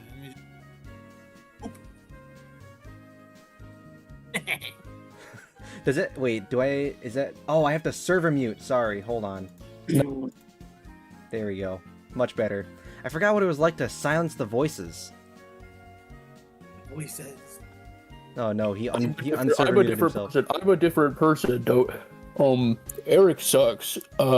Hey, Michael, can you explain why you selectively chose different parts of some Pokemon to be out of the boxes, but not parts of others? Because it was easier for me to edit, honestly, with the layers and stuff. Yeah, and just because I thought it looked cool, that's why I did it. I'm not a graphic designer. I just saw, hey, but some guys like don't stick out when they should, and others do stick out when they you know what I mean. It was also like kind of like how much space it took up, and then also I also didn't put too much effort into it.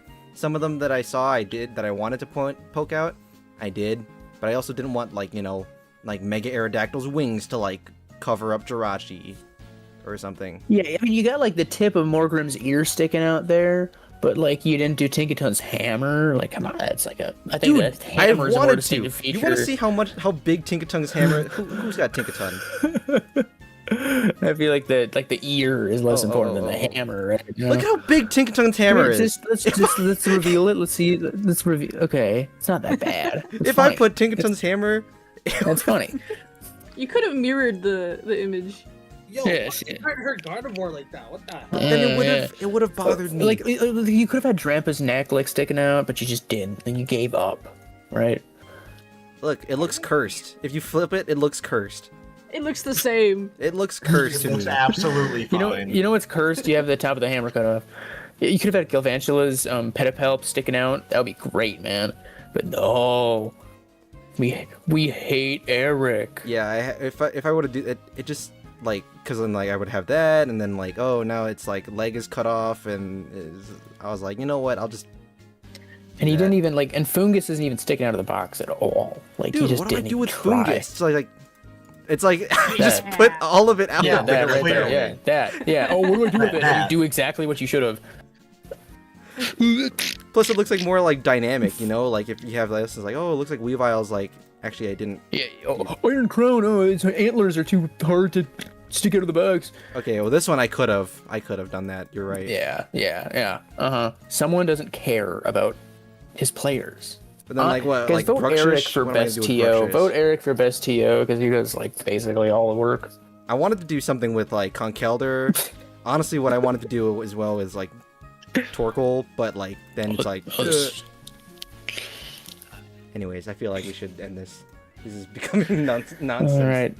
So, to our kind viewers at home, for those of you who don't know, Lounge Draft League, it means a lot to a lot of us. So, I hope you all are ready for a 13-week-long season. Oh, right. We never talked about that. 13-week long.